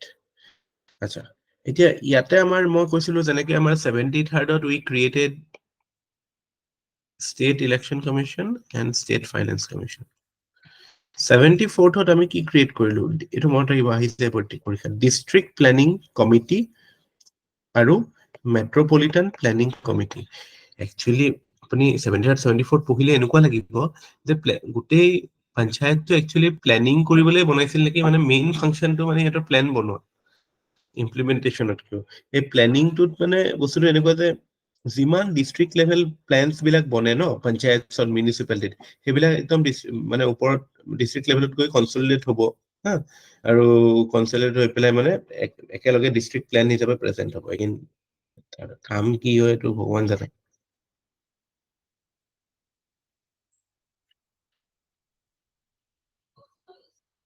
আৰু এই district planning committee is an elected body 4 ভাগৰ মানে 5 ভাগৰ 4 ভাগ 4/5 ডিস্ট্ৰিক্ট প্ল্যানিং কমিটি মনত ৰাখিব this is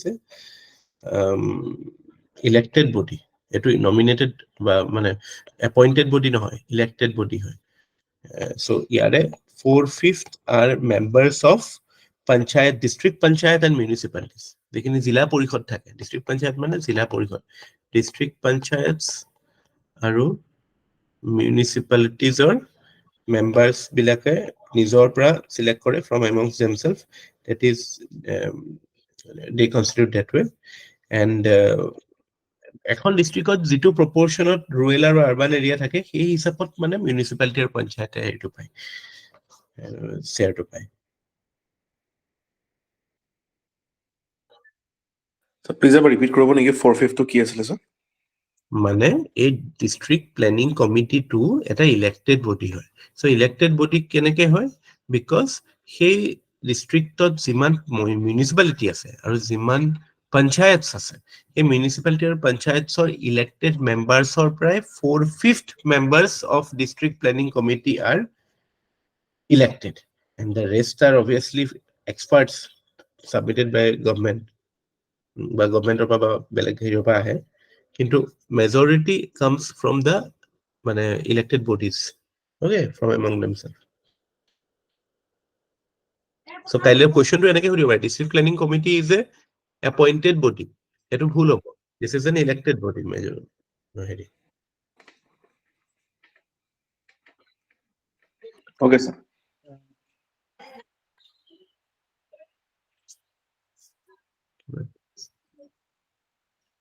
yeah Mrinmoy Sir, 73rd যে SCC আৰু SFC লিখিলে এইটো ফুল ফৰ্মটো কি? ষ্টেট ইলেকশ্যন কমিশ্যন আৰু ষ্টেট ফাইনেন্স কমিশ্যন আকৌ কি হ'ল টোপনি গ'ল নি নাই কিবা ক'লো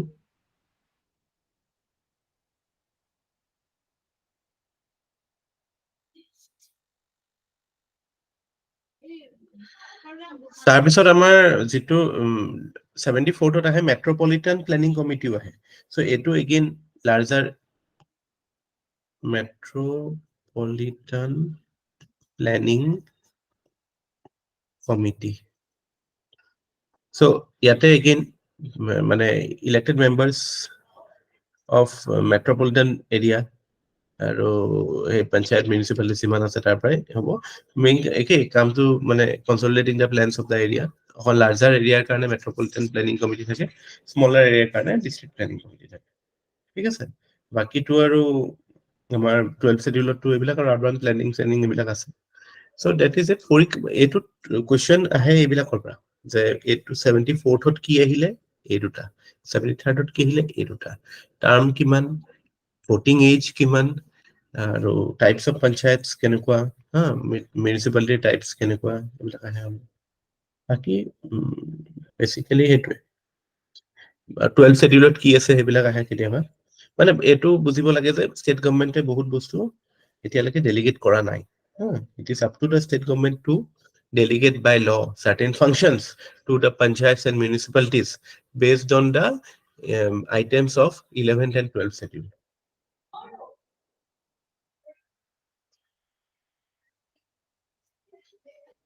আমি কিবা এইবিলাক পাব্লিক এমিনিটিজৰ এটা কোৱেশ্চন এটা কৰিছিলো ষ্ট্ৰীট লাইটিং পাৰ্কিং লটস বাস ষ্টপ পাব্লিক কনভিনিয়েন্স এইবিলাক মিউনিসিপালিটি কৰিব লাগে বা তেওঁলোকৰ মেন্ডেট হয়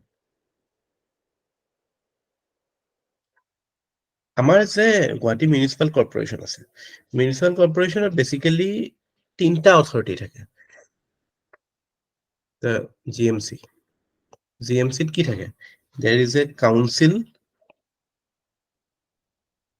then there is a standing committee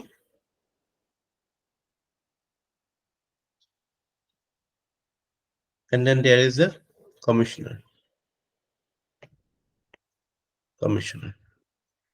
is a mayor বুলি কৈছে GMC mayor he heads the council to এটা elected body হয় এটো it is kind of the parliament তেওঁলোকৰ parliament হয় মানে মিউনিচিপালিটিৰ কাৰণে that is a parliament. So বিভিন্ন সেইটো কাৰণে কাউন্সিলৰ কয় যে কাউন্সিলৰ্ছ are the members of council. Okay, so বিভিন্ন হেৰিৰ পৰা চাই ৱাৰ্ডছ বিলাকৰ পৰা ইলেক্টেড হৈ যায়। মেয়ৰটো আমাৰ ইয়াত কাম নাই। এতিয়া ধৰক আপোনাৰ ডাঙৰ চহৰবিলাকত লণ্ডন বা চাইনাটো ইনফেক্ট চাইনাত local self government is very powerful, very democratic also'. তাৰে মেয়ৰ বেইজিঙৰ mayor is a very powerful post. আমাৰ ইয়াত mayor is just an ornamental figure, এইটো প্ৰিচাইড কৰা নিচিনা আৰু ভাইচ প্ৰেচিডেণ্টৰ নিচিনা বস্তু এটা। লণ্ডনৰ আই থিংক মেয়ৰ এজন কোনোবা ইণ্ডিয়ান অৰিজিনৰ মানুহ এজন হৈছিল ন মাজতে, এতিয়াও হয় নেকি।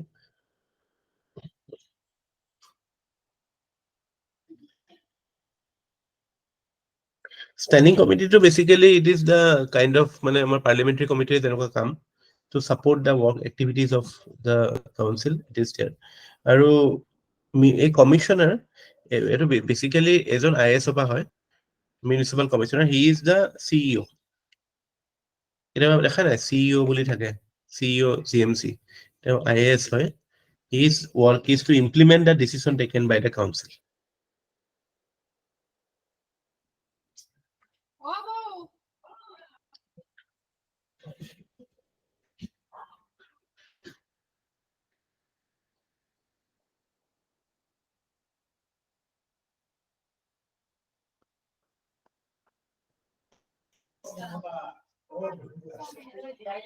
ঠিক আছে, বুজি পাইছে?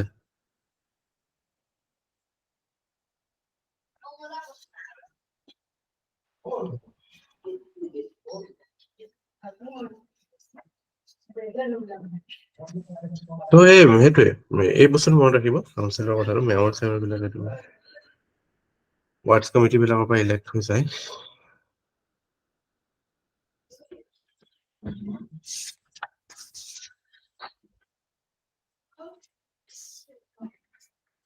আচ্ছা, কেইটামান লোকেল টেক্স মানে টেক্স ৰেভিনিউ অহা চৰ্চেছ কেইটামান লিখি লওক, কেতিয়াবা ডাইৰেক্টলি সুধি দিব পাৰে কোনকেইটা tax revenue source of municipalities. Tax revenue sources of municipality, এটাতো প্ৰপাৰ্টি টেক্স,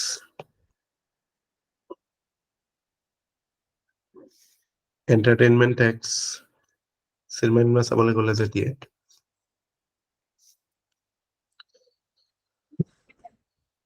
তাৰপিছত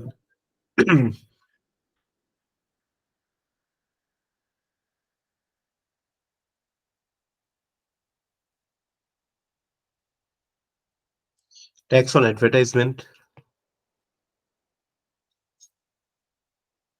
বেনাৰ চেনাৰ লগাইছে এইবিলাকৰ।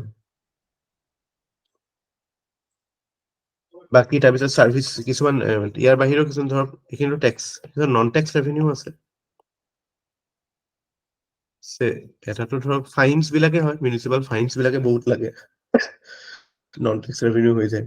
ফাইনছ এণ্ড ফিজ, মানে ফাইনছ এণ্ড ফিজ দুটাই পৰিব। কিছুমান চাৰ্জ লয় পানী চানী এইবিলাকৰ কাৰণে, ইউজাৰ চাৰ্জ বুলি ক'লে এনি ইউটিলিটিৰ ক্ষেত্ৰত মানে whatever utilities are provided by municipality, mainly water, চেনিটেশ্যনৰতো চাৰ্জ দিয়ে ন, আমাৰ যে এইবিলাক চিৱেজ ক্লিনিং এইবিলাকৰ।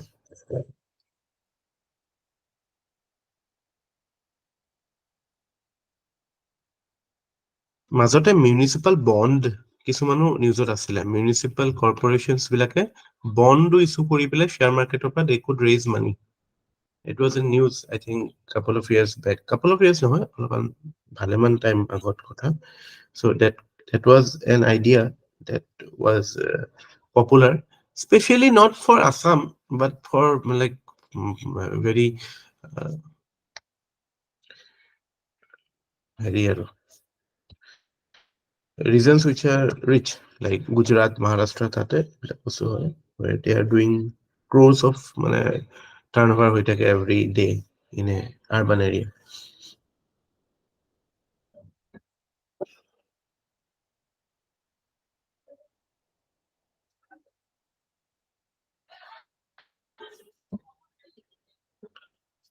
আমাৰ আৰ্টিকল 263 যে আমি ইণ্টাৰেষ্টেড কাউন্সিল পাইছিলো, তাতে মানে এটা প্ৰভিজন আছে বিভিন্ন কামৰ কাৰণে আমি বেলেগ কাউন্সিলো ক্ৰিয়েট কৰিব পাৰি তেনেকে এটা মিনিষ্ট্ৰি অফ আৰবান ডেভেলপমেণ্টে এটা চেন্ট্ৰেল কাউন্সিল ফৰ লোকেল গভৰ্ণমেণ্টটো ক্ৰিয়েট কৰিছে 1954 পৰা আছে এডভাইজাৰী বেসিক্যালি কি হয় কিন্তু এইবিলাক একো কাম নাই আসল কাম কেতিয়া হ'ব যেতিয়া ষ্টেট লেজিসলেচাৰে পাৱাৰ ডেলিগেট কৰে তেতিয়াহে আসল চেঞ্জ আহিব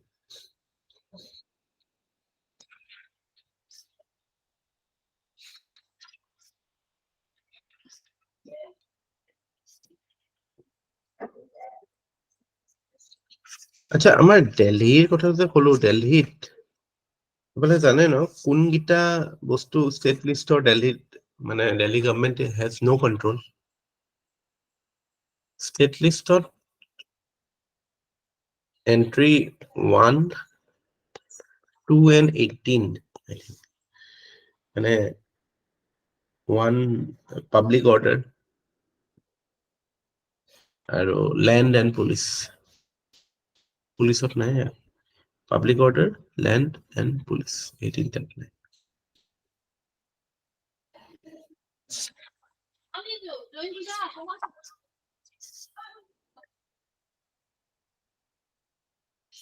আচ্ছা এতিয়া আমি চাও scheduled and tribal areas panchayat মিউনিসিপালিটিৰ ওপৰত কোৱেশ্চনছৰ ৰেঞ্জ খিনি ক'লো কোনকিটা ফোকাস এৰিয়া ক'লো আৰু বেলেগটো একো প্ৰবলেম হ'ব নালাগে ন গম পালে মিউনিসিপাল কৰ্পোৰেচনৰ ষ্ট্ৰাকচাৰটো কি মেয়ৰে ক'ত থাকে আসল এক্সিকিউটিভ ফাংচনটো কাৰ তাত থাকে কমিশনাৰ তাত থাকে কমিশনাৰ জেনেৰেলি আইএএছ হয়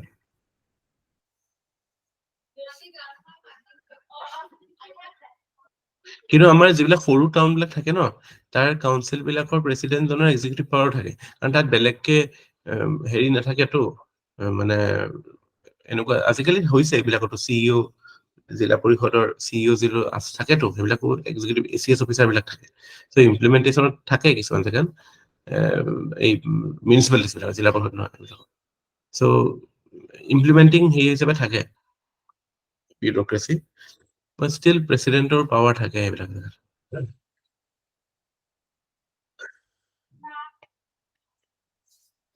scheduled and tribal areas part 10 আচ্ছা 9A 9B 9A কলো 9B টো কি হয় জানে ন part 9B কি হয়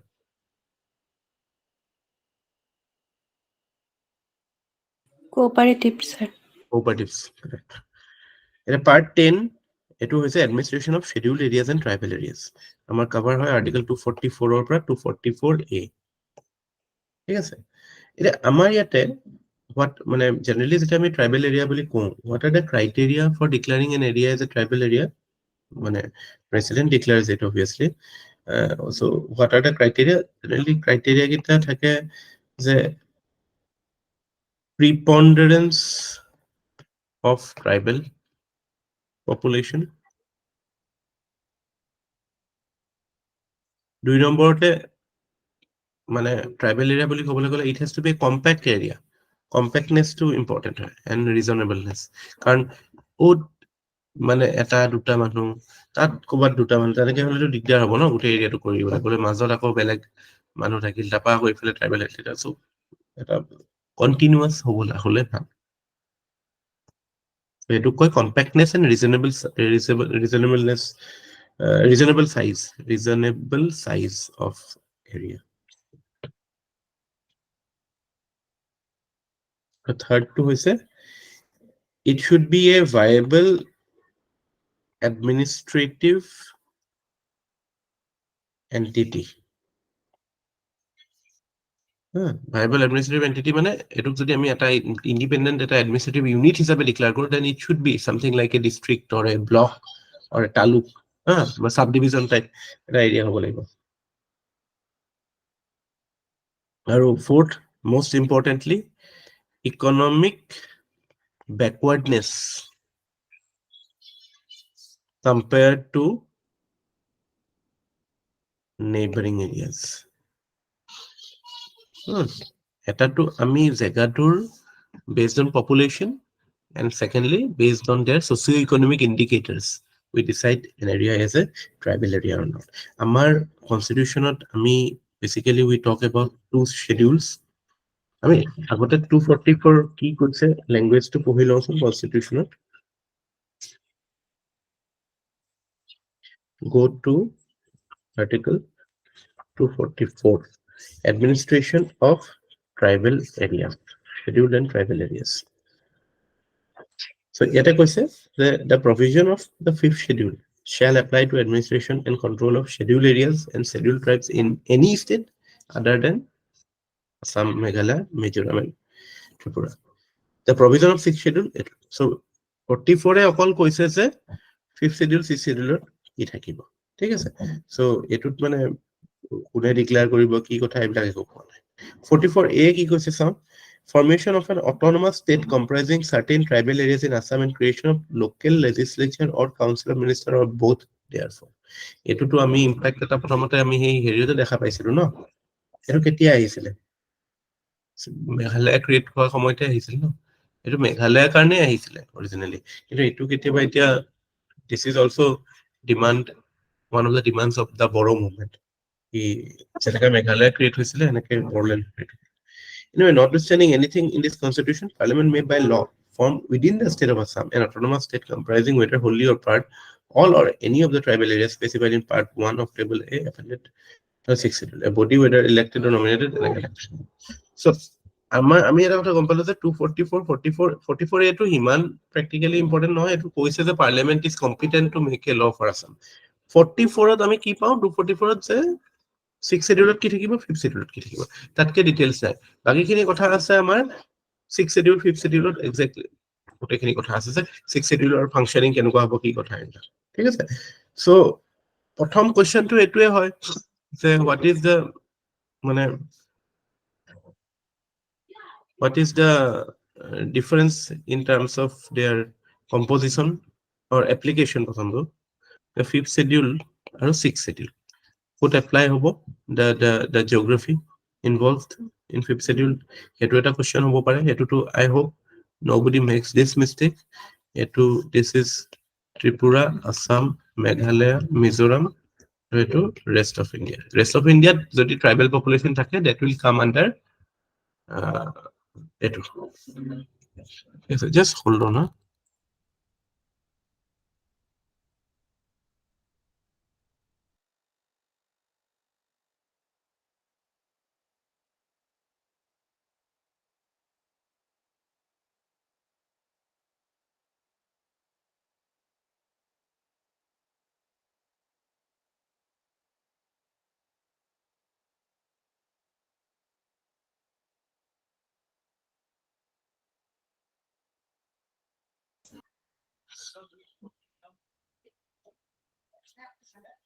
okay so application মানে area to গম পালো second কথা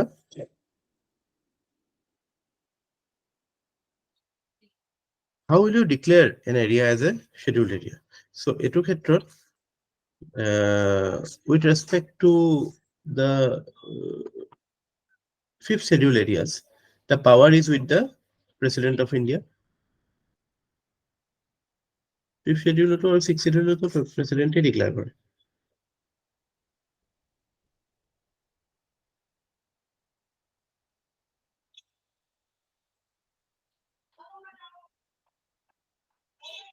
okay 5th schedule kin sai lo prothom kotha hobo pare je who declares it president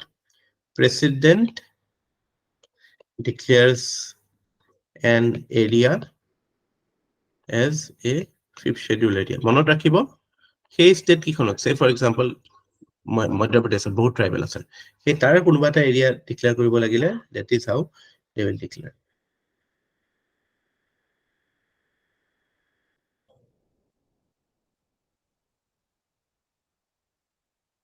normal আমাৰ ষ্টেটৰ যেটো এডমিনিষ্ট্ৰেটিভ ষ্ট্ৰাকচাৰ হেতু ইয়াত ওয়াৰ্ক নকৰে they have a separate structure actually central because প্ৰেসিডেন্টে কৰে so in a way central হেতু বেছি আছে মানে ইনফ্লুয়েন্স তো বেছি হয়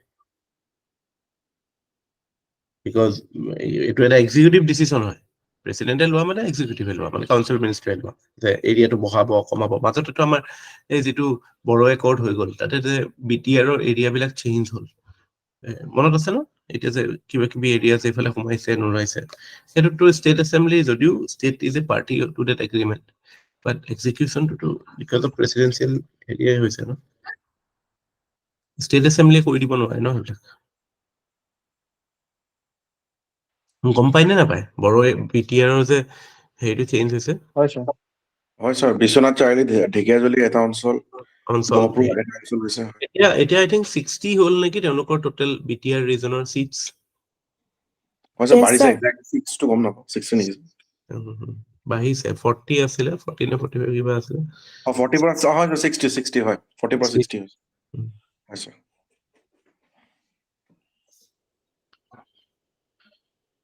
চ' আমি সেই গভৰ্ণৰ প্ৰেচিডেণ্টৰ পঢ়োতেও আমি কৈছিলো যে 5th শিডিউল এৰিয়াৰ কাৰণে গভৰ্ণৰৰ এটা মানে ৰেছপন্সিবিলিটি আছে with regard to the executive power যে executive power of that area shall be exercised in a different manner from what the state assembly or state executive will do.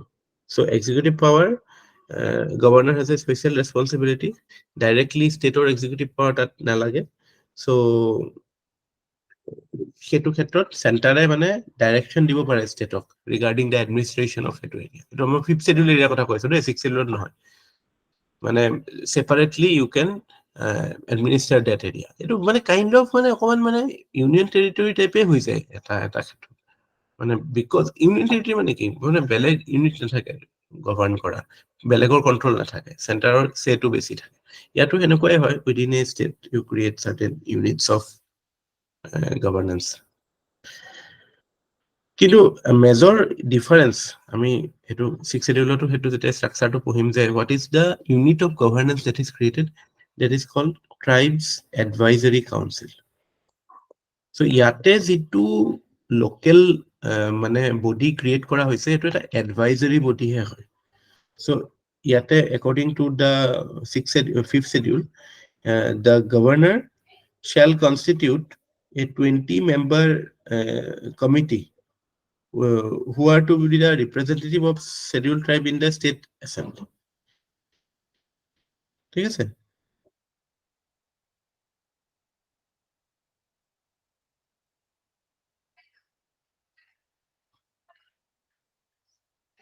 So 20-member tribes advisory council nominated obviously 20-member nominated council so power will be lesser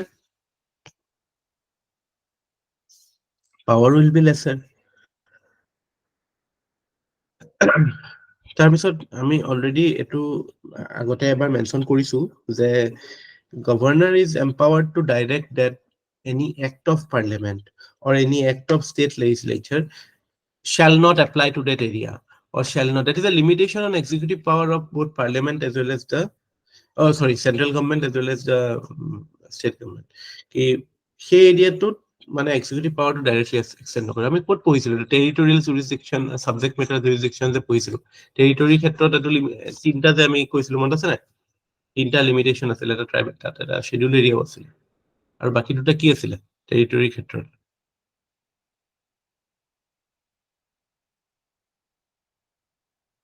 union territory ক্ষেত্ৰতো এক্সিকিউটিভৰ মানে president can issue guidelines আৰু schedule এৰিয়াজতো আছিল আৰু এটা আছিল কি আছিল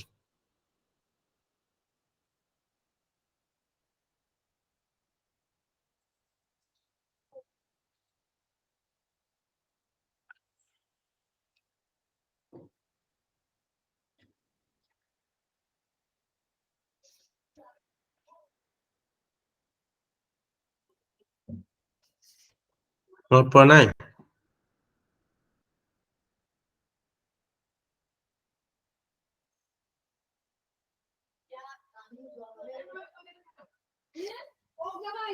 নাই ছাৰ একদম মানে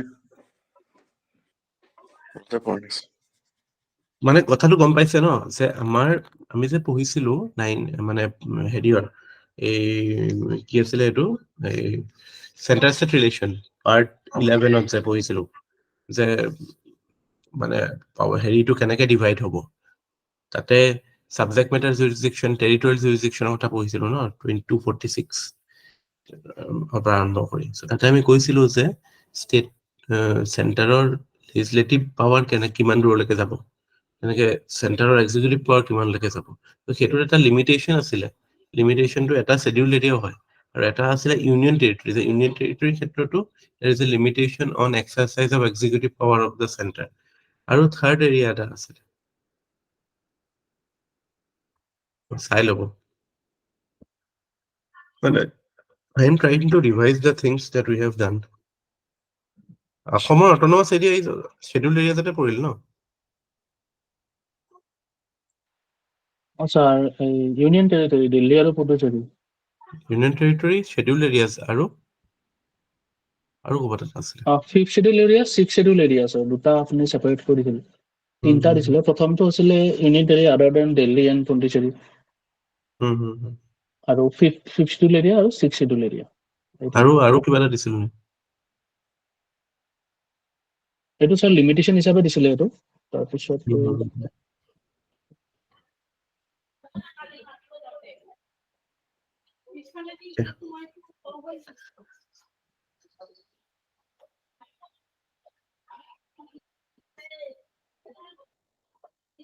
আপোনালোকে এটা fifth schedule area related tribal related have you heard something called PVTZ particularly vulnerable tribal groups yeah শুনিছো স্যাৰ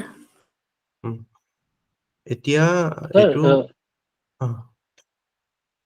স্যার যোনটো আপুনি সিক্স শিডিউল দিছিলে তাতে আপুনি স্পেশাল কেছটো কৈছিলে য'ত মানে মেঘালয় মিজোৰাম আৰু ত্ৰিপুৰাত মানে গভৰ্ণৰৰ ৰোল থাকে এইটো কি প্ৰেচিডেণ্টৰ হয় প্ৰেচিডেণ্টৰ ৰোল থাকে তাতে আৰু বাকীখিনি অসমত কিন্তু গভৰ্ণৰৰ ৰোল থাকে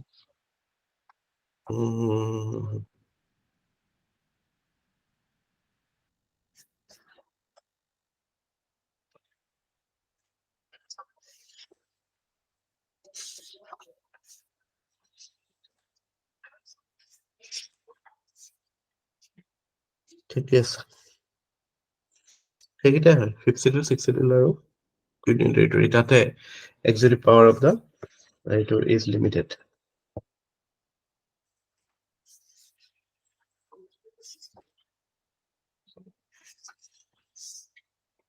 Okay, so মই particularly vulnerable tribal group কথা কিয় কৈছো যে এইটো 1970s ক্ৰিয়েট হোৱা এতিয়া এইটো again আমাৰ অসমত কোনো নাই PVTZ based on their backwardness it is created for special protection so এইটো যিটো কমিটি আনিছিলে এইটো হৈছে UN ধেবৰ কমিটি ঠিক আছে তাৰপিছত আহি গ'ল আমাৰ six schedule area Tripura Assam Meghalaya মিজোৰামৰ কাৰণে হয় আৰু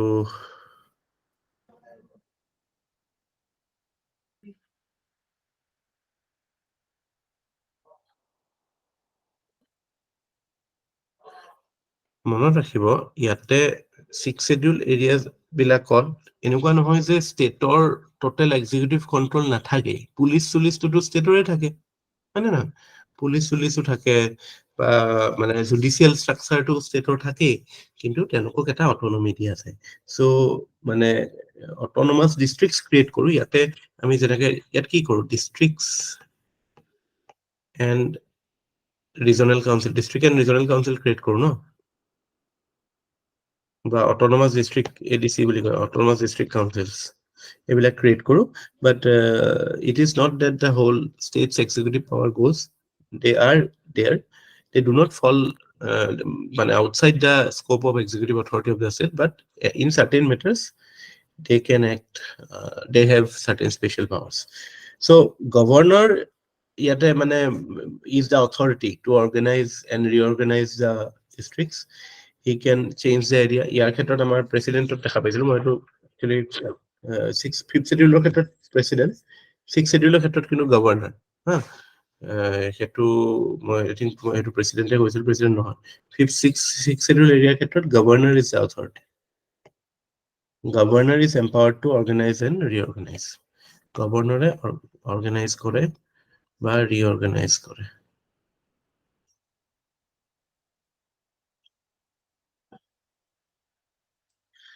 প্ৰত্যেকটো যিমান ডিষ্ট্ৰিক্ট আছে অটোনমাছ ডিষ্ট্ৰিক্ট আছে তাতে এটা ডিষ্ট্ৰিক্ট কাউন্সিল থাকিব আৰু it will have elected members and nominated members as well আৰু আকৌ একদম মানে ৰিজনটো মিলাই পেলাই এটা ৰিজনেল কাউন্সিল থাকিব ডিষ্ট্ৰিক্ট মানে ডিষ্ট্ৰিক্ট কাউন্সিল থাকিব ৰিজনেল কাউন্সিল থাকিব ডিষ্ট্ৰিক্ট এণ্ড ৰিজনেল কাউন্সিলছ বুলি কয় চ' ইয়াতে they are competent to make laws on subjects like say village administration, forest, land, customs, their customary law.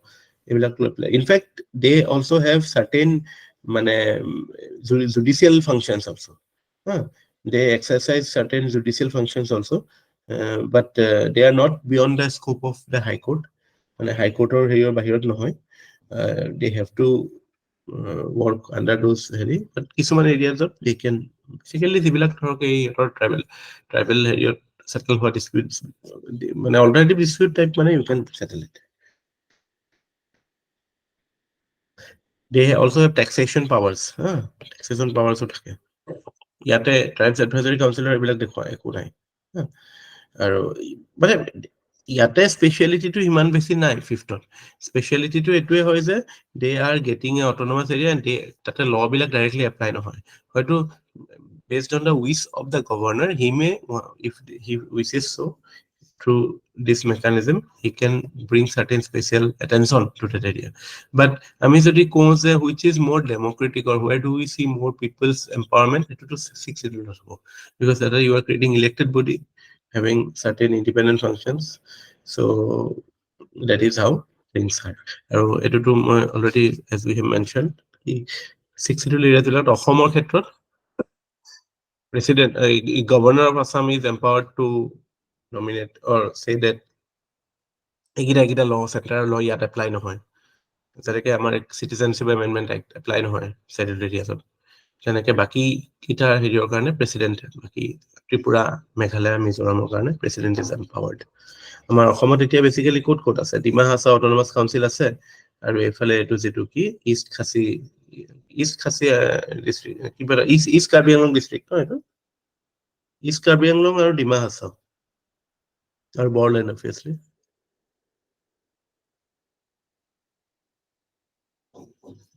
Dima Hasao to agote North Kasar hoy আজিকালি Dima Hasao hoy Karbi Anglong to etu East Karbi Anglong district council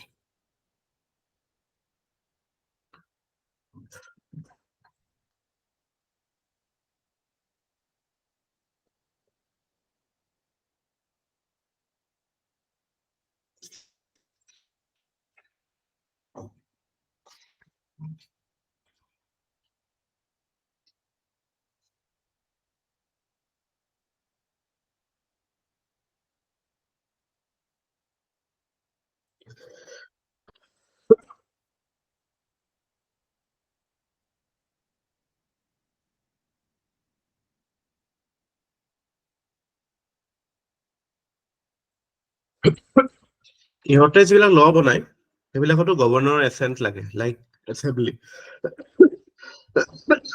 state assembly ল বিলাকৰ নিচিনা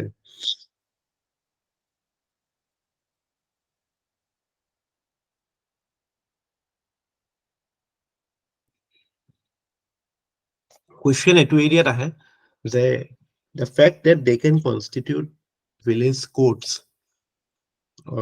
trial কৰে সেই পাৱাৰটো লৈ পেলাই question আহে আৰু এই ডিষ্ট্ৰিক্ট এণ্ড ৰিজনেল কাউন্সিল যে ইলেক্টেড হয় পাৰ্টলি ইলেক্টেড পাৰ্টলি মেজৰলি ইলেক্টেড কিছুমান নমিনেটেডো থাকে গভৰ্ণৰ নমিনেট কৰে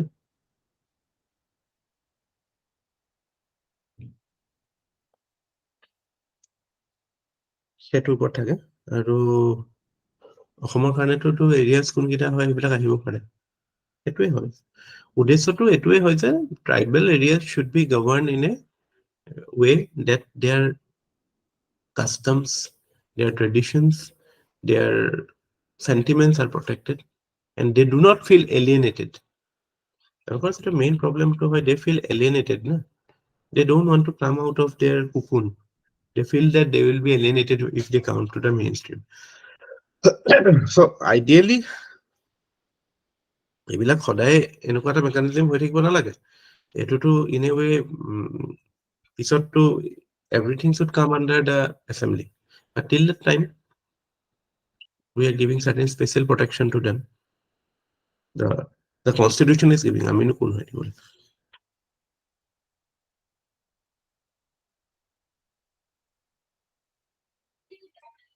বুজি পালে না? 5th schedule, 6th schedule কথাটো. 5th schedule president, 6th schedule governor. Okay.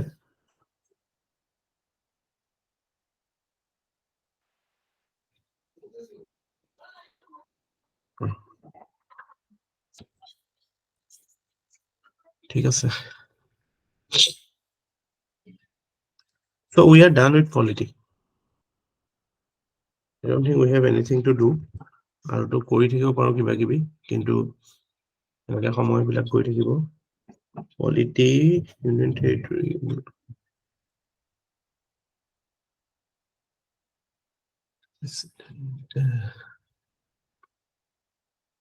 Prime লাগিছে নে polity এতিয়া?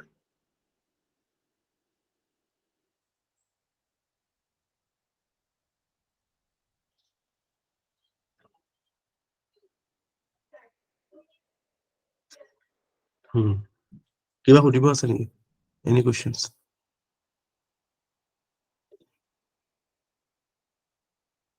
Any questions? Yes. So Article 206, votes on account, votes of credit or exceptional grants to both confusion, sir. Vote on account to হৈছে যেতিয়া বাজেটটো আমি already discuss কৰিছিলো কথা, মানে বাজেট যদি ফাইনান্সিয়েল ইয়াৰ ষ্টাৰ্ট হোৱাৰ আগতে পাছ নহয়, ফাইনান্সিয়েল ইয়াৰ ষ্টাৰ্ট কেতিয়া হয়? So April 1st or bro. তেতিয়ালে যদি বাজেটটো পাছ নহয়, তেতিয়াতো পইচা লাগিব ন চলি থাকিবলৈ. সো সেইটো ফেজৰ কাৰণে ভোট অন একাউণ্ট থাকে, এটা নমিনেল এক্সপেণ্ডিচাৰ এটা আগতীয়াকে প্ৰেচিডেণ্টৰ পৰা চেংচন কৰায়, আৰু পিছত সেইটো পাছ হ'ব লাগিব অবভিয়াছলি. তো সেই টেকনিকেলিটিটো এড্ৰেছ কৰিবৰ কাৰণে.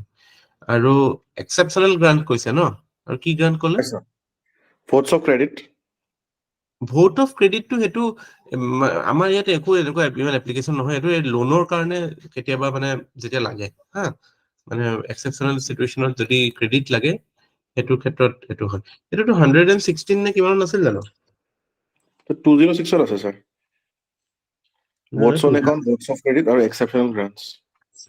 সেইটোতো ইয়াতো আছে, আমাৰ পাৰ্লিয়ামেণ্টতো আছে, সেইটোৱে 6টো আছে 206 আছে আৰু 115ত আছে, 116ত আছে একে. Yes, sir. 116 is off.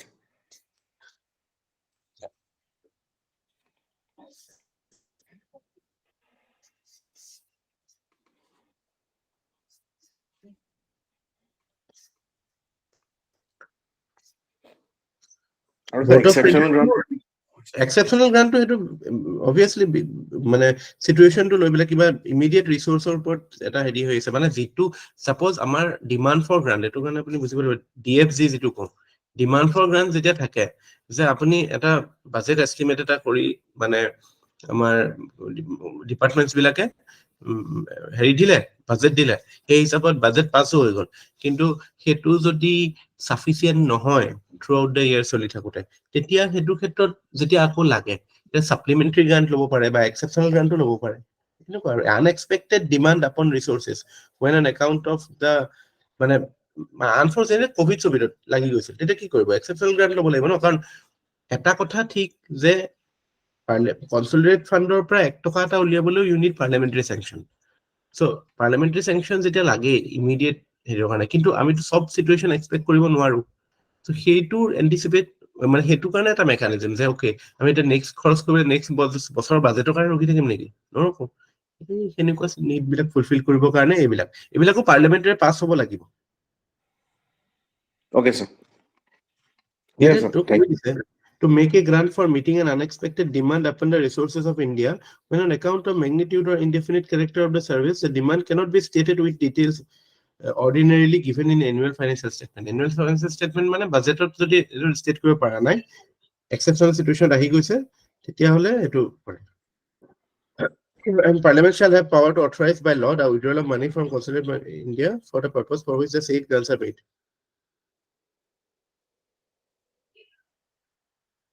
Okay, sir.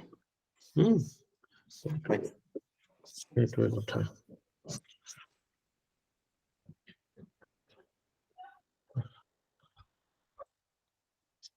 That's it.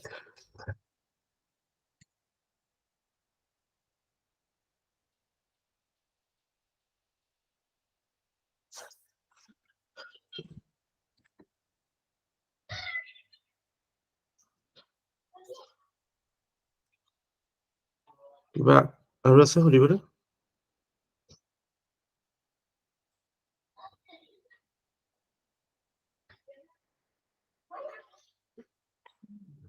আহিব দিয়ক, পলিটি হৈ যাব এতিয়া। বস্তুখিনি অকমান মানে প্ৰথমৰ পৰা চকু মুদি পেলাই মনত পেলাই দিয়ক, গোটেইখন পলিটি গাই দিব পাৰিব। Right from 1773 এক্টৰ পৰা আমি আৰম্ভ কৰিছো ন।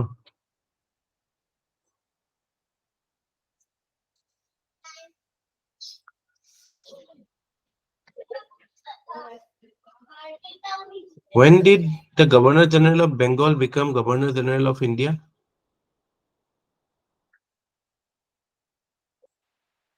1833. Good. 33, sir. Question কেইটামান আপোনালোকলৈ থৈছিলো ৰ'ব। I'll share with you. বুঢ়া চাপৰি ৱাইল্ড লাইফ চেঞ্চুৰী ক'ত আছে? বুঢ়া চাপৰি, sir, শোণিতপুৰত হ'ব, sir. Nitpur. Largest wetland in Assam? Sir, Sonbil niki? Karimganj district. Karimganj, sir. Nameri National Park এদি কি নদী? What is a river? Sir, Ziapur. জিয়া বৰলী। ব্ৰহ্মপুত্ৰ তিষ্টাৰ লগত লগ হোৱাৰ পিছত কি নাম হয়?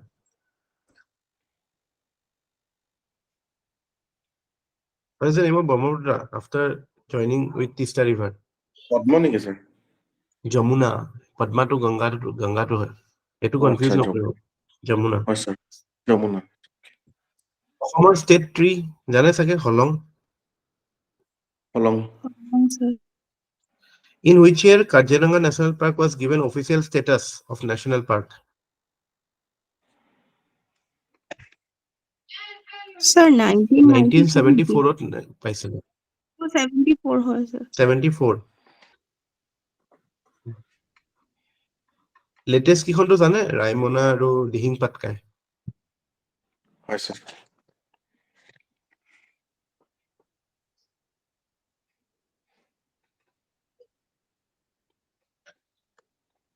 অসমৰ অকল rain forest? Only rain forest in Assam? Jaipur. Jaipur. কোনটো? Sir, Dihing কি ক'লে? Patkai নহয় জানো? দিহিং পাটকাই। জয়পুৰ দিহিং বুলি এটা আছিলে, পাটকাই। কিন্তু জয়পুৰ নহ'ব। ঠিক আছে, দিহিং পাটকাই। দিহিং পাটকাই হয়। জয়পুৰটো কি আছিল, হয়? জয়পুৰ আছিল। ক'ত আছে জয়পুৰ? তাতো আছে, sir. Sir, পঢ়িছিলো, sir. জয়পুৰ JEYPOR. ছাৰ নহয়, দিহিং পাটকাইখন তিনিচুকীয়া জয়পুৰত আছে, ছাৰ। জয়পুৰত আছে, sir. তিনিচুকীয়া ফালে। তো দিহিং পাটকাইটো সেই তিনচুকীয়া ডিব্ৰুগড় এই য'ত এইটো যে হেৰি হৈছিল যে অইলৰ যে যিটো অইল হেৰিটো হৈছিল যে হয়, sir, blast হৈছিলে। হয়, sir. Bagjan oil. Baghjan. Baghjan. এইটো ইণ্টাৰেষ্টিং কুৱেশ্যন। অসমৰ যিকেইখন নেশ্যনেল পাৰ্ক আছে, what is the total area as a percentage of মানে এৰিয়া অফ আছাম? অসমৰ টোটেল জিঅ'গ্ৰাফিকেল এৰিয়াৰ ভিতৰত কিমান পাৰ্চেণ্ট হয়? So, অকল নেশ্যনেল পাৰ্ক নে 2.5 ৱাইল্ড লাইফ চেঞ্চুৰী দিছে? all natural parks 2.5%.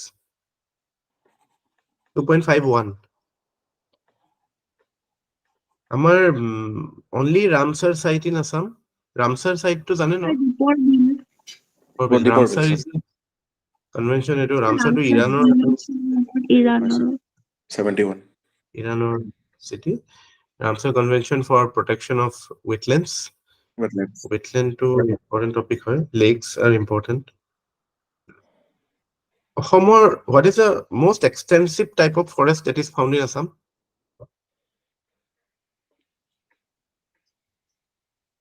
Option দিও নেকি? Sir, tropical deciduous forest. Tropical deciduous. In fact, tropical deciduous Indiaৰ ভিতৰতে আটাইতকৈ abundant হয়. Tropical deciduous. এনেকুৱা মানে we will be tempted to say evergreen, but tropical evergreen to মানে যেটো wet evergreen to সেই এফালে আপাৰ আসাম ফালে অলপ হেৰি আছে আৰু বাকিটো মেজৰলি tropical deciduous.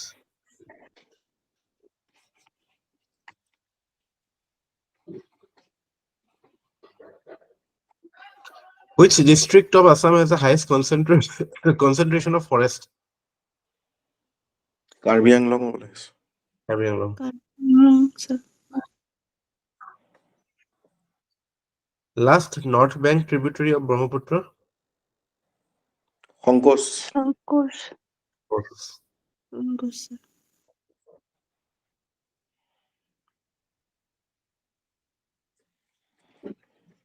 Hot water spring ক'ত আছে? Sir, number. নাম্বাৰ হাবি Number. গৰম পানী স্যাৰ Hmm.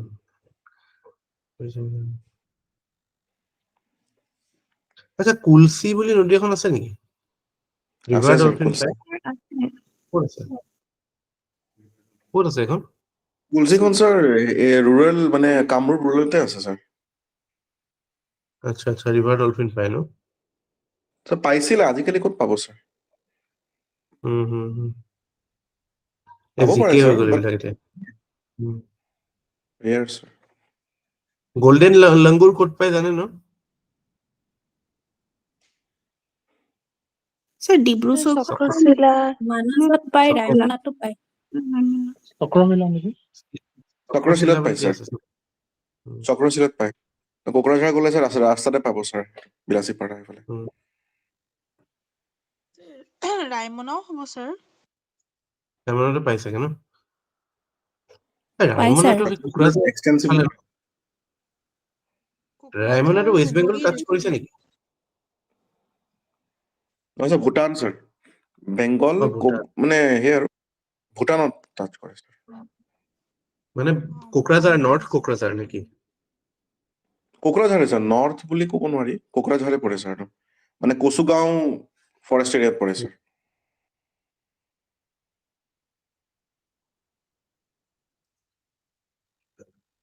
যাদৱ পায়েঙৰ এইটোতো জানে ন মলাই মলাই ফৰেষ্ট জানো ছাৰ। এই কেইটামান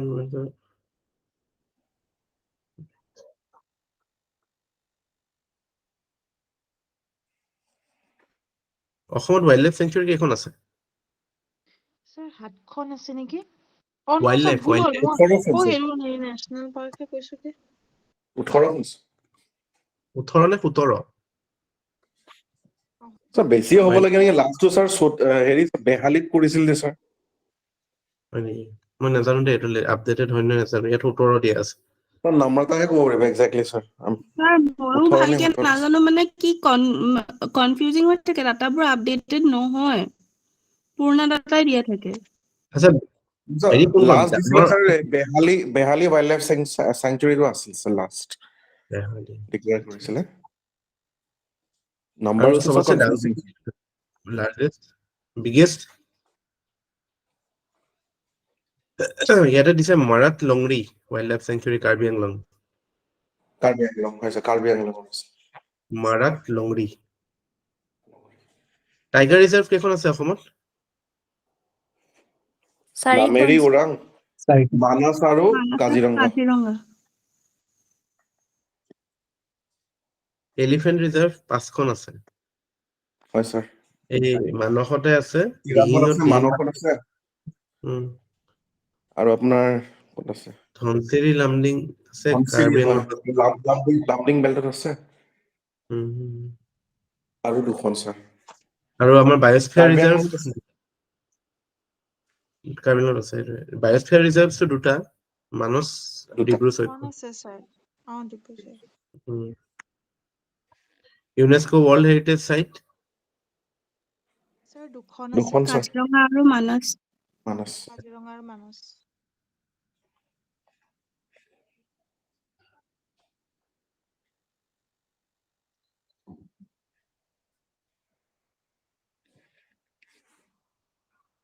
দীপৰ বিল 1989 পাইছিল ৰামচাৰ চাইট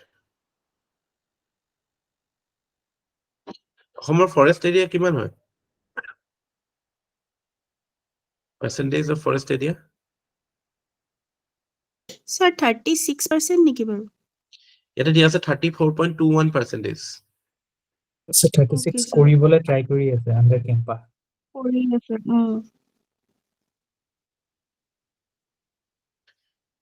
আমাৰ শাল গছ শাল গছ যে থাকে তাৰ সাইন্টিফিক নেমটো হৈছে শোৰ ৰবাস্টা। কেতিয়াবা এইবিলাকো আহি যায়। Scientific name of sal tree is Shor robusta.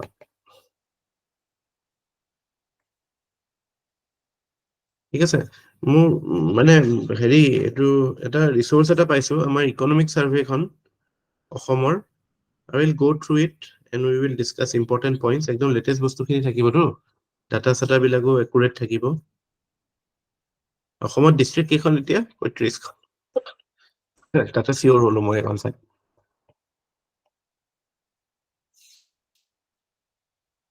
বাকী এইবিলাক এই পাৰ কেপিটা ইনকাম বা কিবা কিবি ডাটাবিলাক আছে মই উলিয়াই পেলাই দি দিম আপোনালোকক। বহুতখিনি কাৰেণ্টৰ বস্তুবিলাক তাতে থাকিব অসম আহিলে মেইন। নেকি ন স্যাৰ? ফৰেষ্ট হা? ৰিপৰ্টটো স্যাৰ? ফৰেষ্ট ৰিপৰ্টটো ওলাইছে নি? নহয় স্যাৰ, এইটো যোৱাবাৰ এটা কুৱেশ্যন ফৰেষ্ট ৰিপৰ্টৰ আহিছিলে যোৱাবাৰ। সেইটোতো আহিছিলে, এইটো আমি পঢ়িছিলো তো, মনত আছে নাই আপোনালোকৰ? State of the forest report আমি পঢ়িছিলো। ফৰেষ্ট চাৰ্ভে অফ ইণ্ডিয়াৰ যিটো ৰিপৰ্ট আছিল আমি পঢ়িছিলো যোৱাবাৰ। আপোনাৰ মনত কোনে তাৰ কাৰ পৰাই মনত আছিল আহিছিলে। নাজানো আৰু, কিন্তু উই ষ্টাডিড অল দিস। এইটো উই ডিড ইট। এইটোতো ইণ্ডিয়াৰ নেশ্যনেল যিটো ৰিপৰ্ট ওলাইছে কোনটো কিমান কি বেছি মেইনছত আহিছিলে কুৱেশ্যন।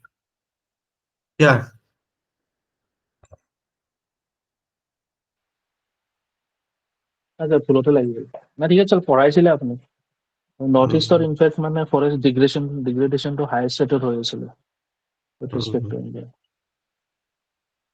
ঠিকে আছে, আজিৰ কাৰণে ইয়াতে শেষ কৰোঁ। এইটো হিষ্ট্ৰী কাইলৈ পৰা ষ্টাৰ্ট কৰিম।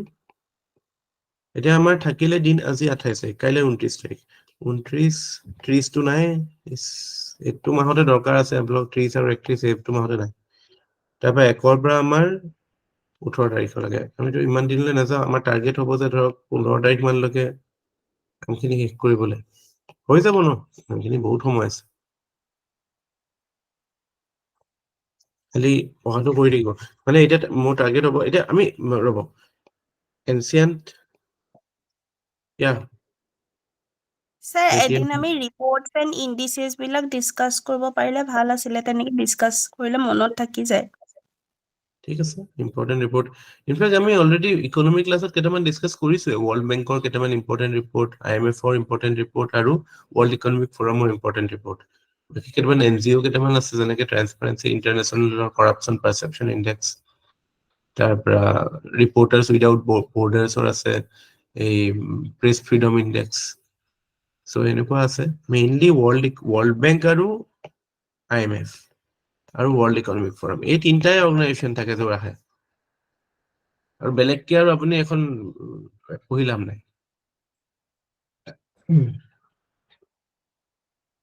আমি কৰিছিলো ন সেইদিনাখন মাজতে এইটো কথা, কোনোবা এটা ক্লাছত মই কোৱা মনত পৰে। ৱৰ্ল্ড বেংকৰ এইকেইটা ইম্পৰ্টেণ্ট ৰিপৰ্ট হয়, IMFৰ এইকেইটা। কৰাইছিল হয় ছাৰ স্যাৰ, ইকনমিক ক্লাছত আছিলে। কৈছিলে স্যাৰ, হয়। মোৰ মিছ হৈছিলে চাগে স্যাৰ, সেইটো কাৰণে মই গম নাপাওঁ। হেৰিত দি দিবচোন, এইকেইটা গ্ৰুপত দি দিব হা, দি দিব কি আছে ডাটাটো, মই সেই গ্ৰুপত দি দিব। চ' এতিয়া কথা হ'ল কি, আমি এনচিয়েণ্ট মিডিয়েভেল মডাৰ্ণ অলপতো এনচিয়েণ্ট মিডিয়েভেলো চাব লাগিব। কিছুমান বস্তু যেনেকে ধৰক হাৰাপ্পা চাৰাপ্পাৰ ওপৰত যদি চিম্পল কুৱেশ্যন এটা আহি যায়, আপোনালোকৰ অকমান কাণ চুৱাই থলে প্ৰথমবিলাক মনত থাকিব ন। পাব নাই হাৰাপ্পা চাৰাপ্পা? হয় স্যাৰ, এবাৰ যদি ওপৰৰ পৰা অ', যদি কৈ দিয়ে it will be better sir. কৈ দিলে বেটাৰ হ'ব। এইটো চ' মোৰ টাৰ্গেট হ'ব যে আমি এইটো এক্টিভিটি আমি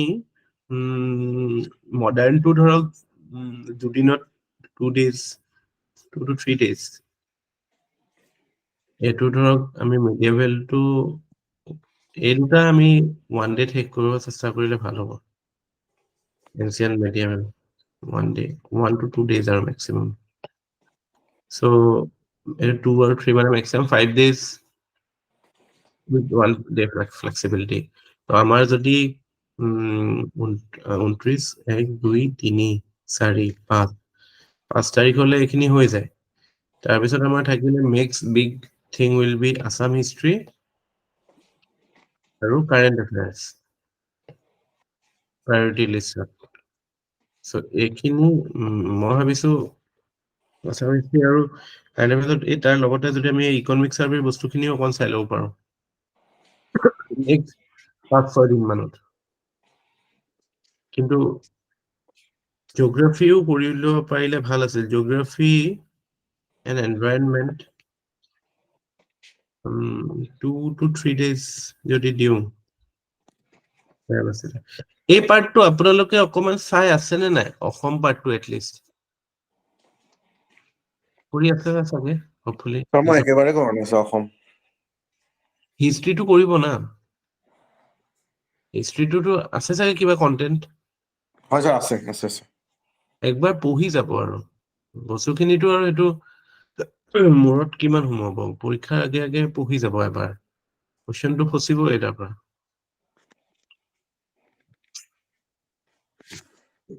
কাৰেণ্ট এফেয়াৰ্স খিনি চাওঁ কেনেকুৱা মানে মই ভাবিছো যে প্ৰত্যেক মাহৰে বিচাৰি উলিয়াম আৰু কি কি ইম্পৰ্টেণ্ট আহিব পৰা বস্তু আছে লাষ্ট 1 বছৰৰ, তেনেকে আমি কামখিনি কৰি দিম দিয়ক, হৈ যাব।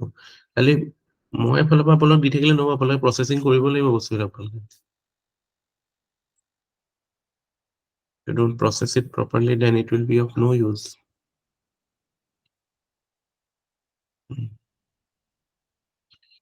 হৈ যাব, কনফিডেন্ট থাকক। এইখিনি পলিটি আৰু ইকনমি মেজৰ বস্তু হৈ গ'ল। ইয়াৰ পৰা আপোনালোকে টানি টুনি এতিয়ালৈকে 30-35টা কুৱেশ্যনটো হৈয়ে যাব এইখিনিতে হপফুলি। ইকনমিত কুৱেশ্যন আহিব লাগে, যোৱাবাৰ অহা নাইতো। আৰু কিছুমান হিষ্ট্ৰী কুৱেশ্যনো পাই যাব এইবিলাকৰ লগতে। চ' আমাৰ টাৰ্গেট হ'ব 5 তাৰিখ হলে আমি যদি 40টা কুৱেশ্যন যদি আমাৰ হৈ যায় পৰীক্ষাৰ, তো বাকীখিনি আৰু কাৰেণ্ট এফেয়াৰ্ছৰ বস্তু আহিব। কুৱেশ্যন পেপাৰখন চাব লাগিব, কাৰেণ্ট এফেয়াৰ্ছৰ কিটো ষ্টেণ্ডাৰ্ডৰ আহে। ডাইৰেক্টটো পাৰ্চনেলিটি ৱাইজে আহে ন, কোনোবা মানুহ কোনোবা ফেমাছ হৈছে, কোনোবা এৱাৰ্ড পালে, এনেকুৱাই আহে কি ন, এৱাৰ্ড জিকিছে ছাৰ? এইবিলাকে আহে ন। আপোনাৰ টেনিছৰ প্ৰশ্নবিলাক সোধে। স্পৰ্টছৰ এইবাৰ কোনে ছাৰ অষ্ট্ৰেলিয়ানৰ নবেল প্ৰাইজো সোধে। Nobel nobel prize prize. সোধে, মানে পাৰ্চনেলিটিজ সোধে, কিন্তু কনচেপ্টটো নুসুধে ন, বস্তুটো ডাইৰেক্ট জিকে টাইপ সোধে ন। জিকে টাইপ সোধে, হয় চিম্পল একদম জিকে। ঠিকে আছে, এইবিলাক একদম মানে এতিয়া এনেকে যেনেকে আমি 20টা মান কুৱেশ্যন চালো সেনেকে কৰি যাব লাগিব, অলপমান কাঞ্চুৱালে হ'ব এইবিলাক।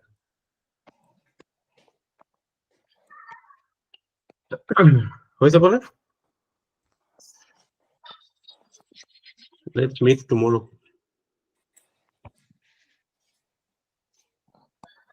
Okay, sir. Okay. Good night. Thank you, sir. Good night. Good night, sir.